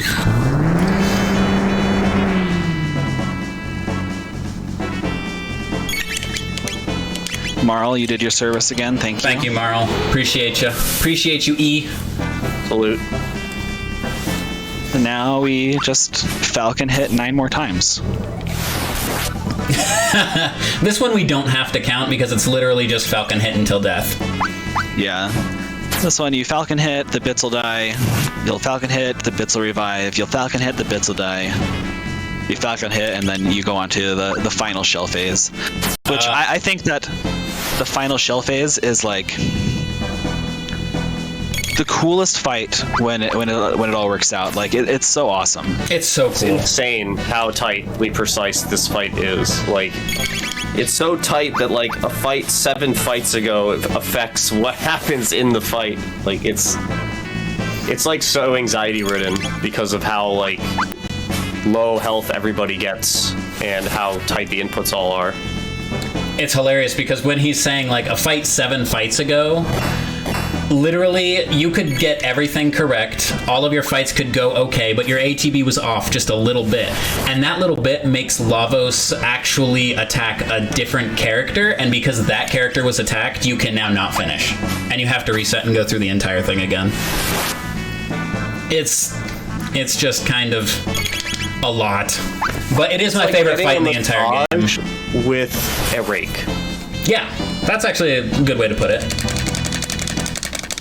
All right, so we have a very important menu coming up. You have to make sure this menu is on point, otherwise you don't complete the fight. I know I've gone into this without the Berserker on. Oh wow, that's a interesting backup.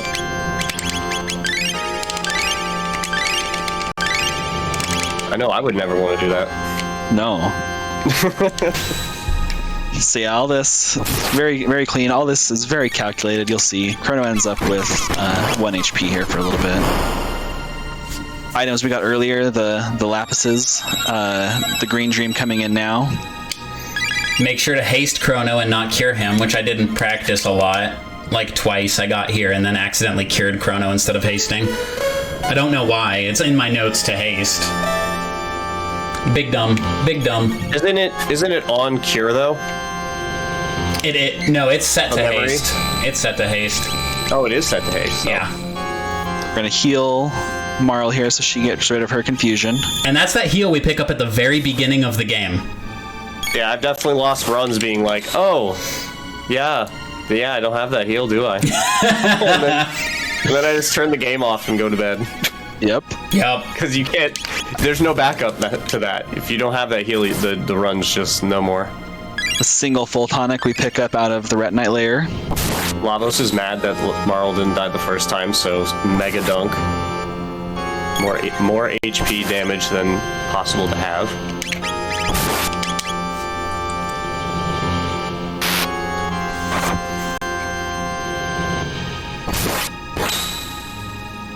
Yeah, now it's just like kind of just letting Chrono do his thing. We have one more Lapis and one more Cat Attack, but those are fairly simple. See, there's the Chrono with 1 health calculated. For real. Calculated, oh my god. The common theme of like inputs during attack animations. If you're doing that input late on the Lapis, like bad, no bueno. Yeah. And it's pretty much for every input in this fight. If you are off on like getting it during the animation, it's gonna throw off this attack. If Lavos doesn't attack Ayla there, you're dead. And this is GG's. We beat Lavos. Good game, guys. Chrono goes berserk here and spanks this thing. Literally just. And it's like literally down to the wire. Lavos is like about to go right there when Chrono gets that last crit.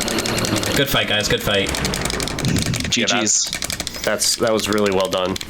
All right. Oh my gosh. Now we just have to make sure. I have anxiety just watching that.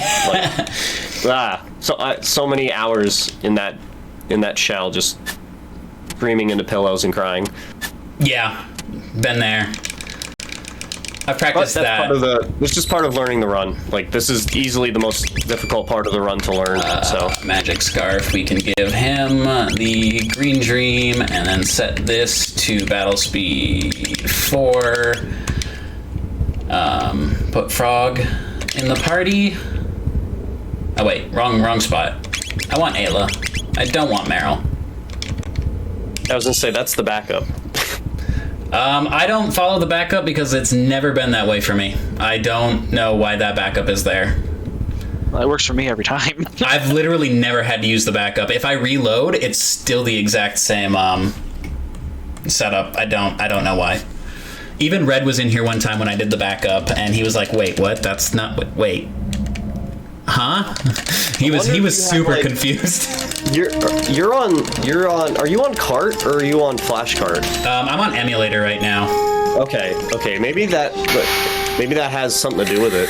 Maybe it's like only like early runs of the cart do it that way or something. Because like it's this whole glitch is like super finicky. I've tried to help people with this glitch, and like they've just literally quit running the game because they couldn't get it. So there he goes. He heals that boss to death. Yeah, you're looking a little flush in the face, Lavos. Here, have an elixir. You obviously need this more than I do. So yeah, using the green dream there, it revives Frog, and it allows you to use that elixir on the boss. And you have the elixir, and then you go into your tech menu. There are 2 different ways you can do this. You can go to the tech and use slurp cut on it, or if you're feeling a little more frisky, then you can do the plain attack method, which is frames faster but a little bit scarier because then you don't have that menu buffer to set your attacks, and you have to make sure you're targeting the right thing there because the auto attack, like the auto target, is the one of the arms there, and the auto target here is Lavos' centerpiece, and you actually defeat Lavos this final piece by hitting that right bit. And so if you elixir the wrong bit, you just have to do both these fights again. You know, you lose like, what, 3 minutes, 3.5 minutes? Yeah. You are saved right outside, so it's not a big deal. You'll see here that we're gonna be hovering over the elixir, make sure we're close. Our other party members get taken out. I use the full ether on Chrono, so we don't actually have to watch the animation for Frog using the item. Here we get Frog taken out again. Green Dream kicks in.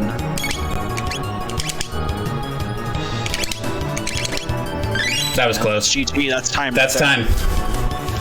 Good stuff, guys. 256. GG's. 256, not bad. That's a great marathon time. That's GG's. That was an amazing run. Clean all the way through. A couple spots where he dropped the script, but I mean, any sub 3 run is like... Yeah, that's high. That's ideal. Fantastic. Before we go into New Game Plus, guys, I do just want to say thank you for allowing me and us to run Chrono Trigger in this marathon. We super appreciate any time we get to show this game off, especially no LSS, because this, while it may be the main run for us, it is definitely not one that gets accepted to marathons all the time because people want to see the entire game, so it's normally glitchless. So anytime we get to show off all of these really, really sick glitches that are in the game, the save anywhere, the unequipped glitches, the fade outs, the elixir glitch, it's just absolutely fantastic.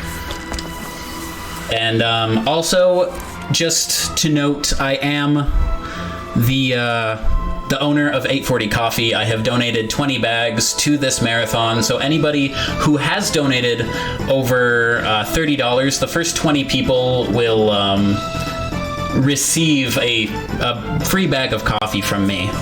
So I hope you can get in contact with Sinaith or whoever is running the marathon, or just anybody, and let us know, and we'll try and get you shipped out a bag of coffee. We'll also be looking at all the donations and reaching out to people. So with that, we can see if there's any more donations, or if you want, I can just jump right into New Game Plus. So yeah, thank you again, 840, for running this, for donating those packs of coffee to the charity and making it happen. Really, I mean, we couldn't have done this without you. Definitely.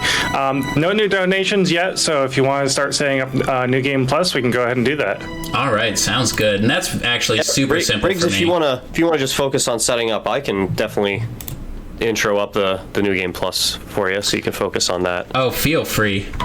Yeah, so New Game set Plus... New Game Plus is a very interesting run because it requires you to, of course, have New Game Plus, but not only does it need to have New Game Plus, but we have the characters completely maxed out in terms of level, Chrono's stats, in terms of power and magic. Like, he is as powerful as you can possibly make him. And all this stuff is set up pre-run. We actually have a save file set up for the Japanese run, which is what Riggz is going to be using today. You can also do the English cart or an English run as well. It's just a little bit slower because of text differences, but there's no differences otherwise than that. Mm-hmm. We alluded to it earlier.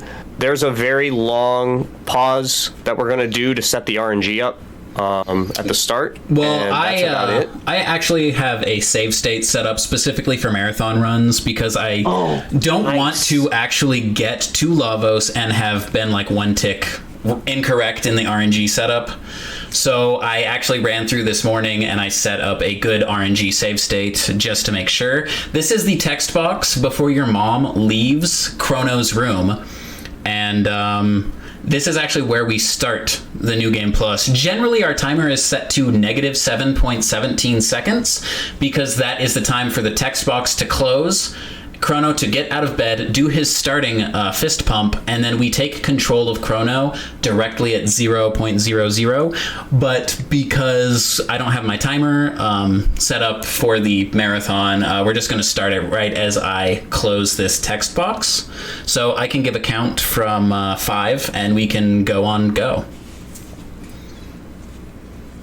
Countdown. All right. 5, 4, 3, 2, 1, go.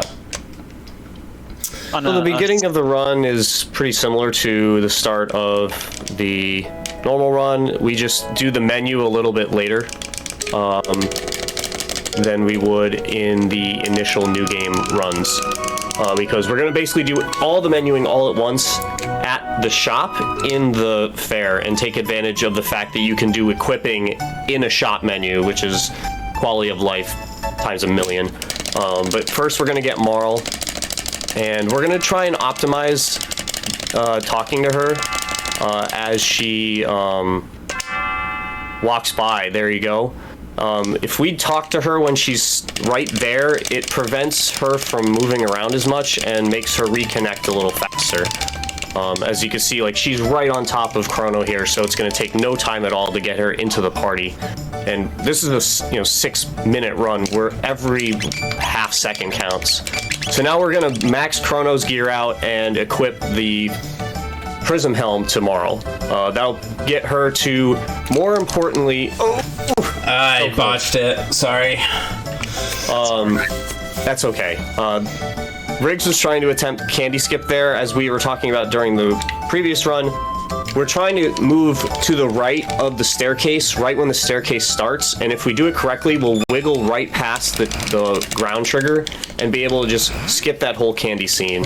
It doesn't affect the RNG in any way, so the run can continue. It's not like we have to reset or anything, but in terms of, like, if this was a world record attempt or something, that would be a reset, of course, because that's a huge time loss. But for the terms of a marathon, it's really just swag. So, but again, Chrono's equipped with the Haste Helm, Nova Armor, Prism Specs, and the Rainbow.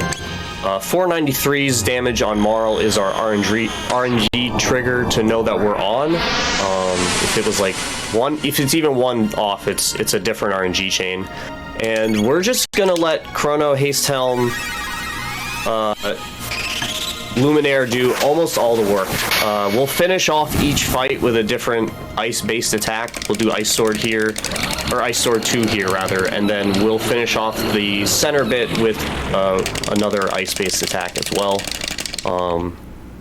But again, we're just basically... This is a lot of Luminaire spam, and that's understandably so. Luminaire is the strongest magic attack in the game. And then with Chrono completely maxed out, with Prism Specs maxing out his attack rate, and then having Rainbow and, having, like I said, his stats are maxed as well. So it's like, this is the most damage that we can do. And then we get Marl as, like, setup, because it is possible to do this run with just Chrono, but it's slower because we don't have Marl to help set up. And it's incredibly difficult. Yeah, it's so much tighter. Because having Marl being able to do the ethers on Chrono just makes this so much smoother.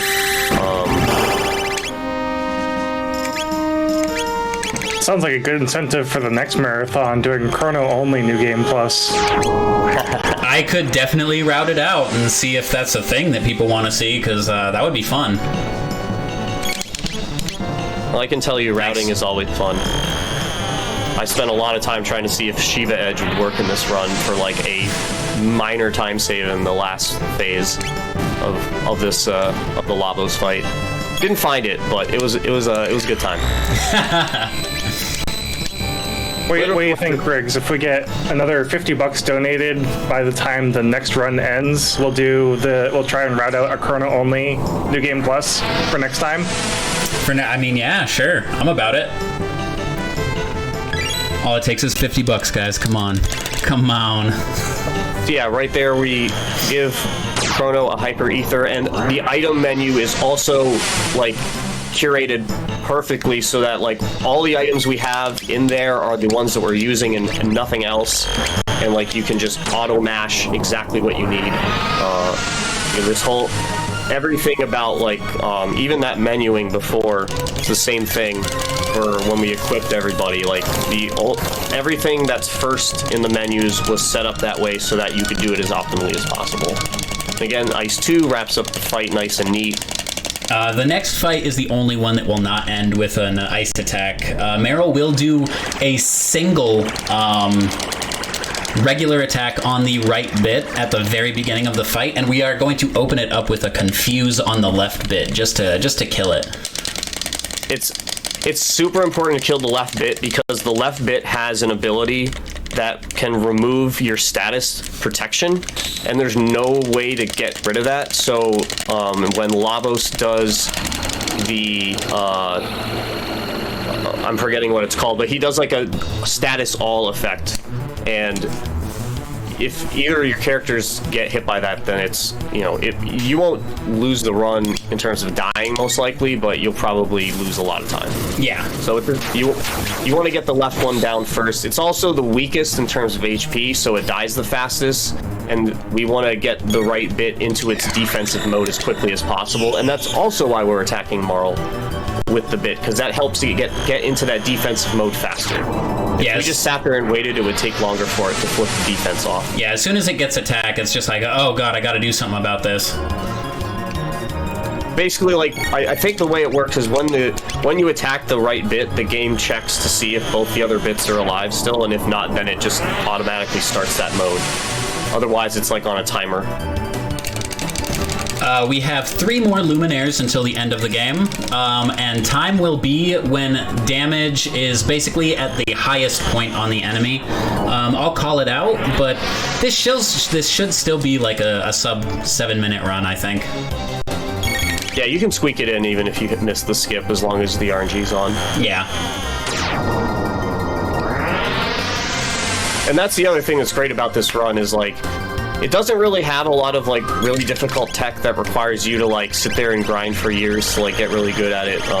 Candy skip is required if you want to push for cats, but and time. If you just want a good run, you don't need to have candy skip, like, perfectly learned. GG. Yeah, that's New Game Plus. Nice and neat. What was the time on that? I gotta let stream catch up.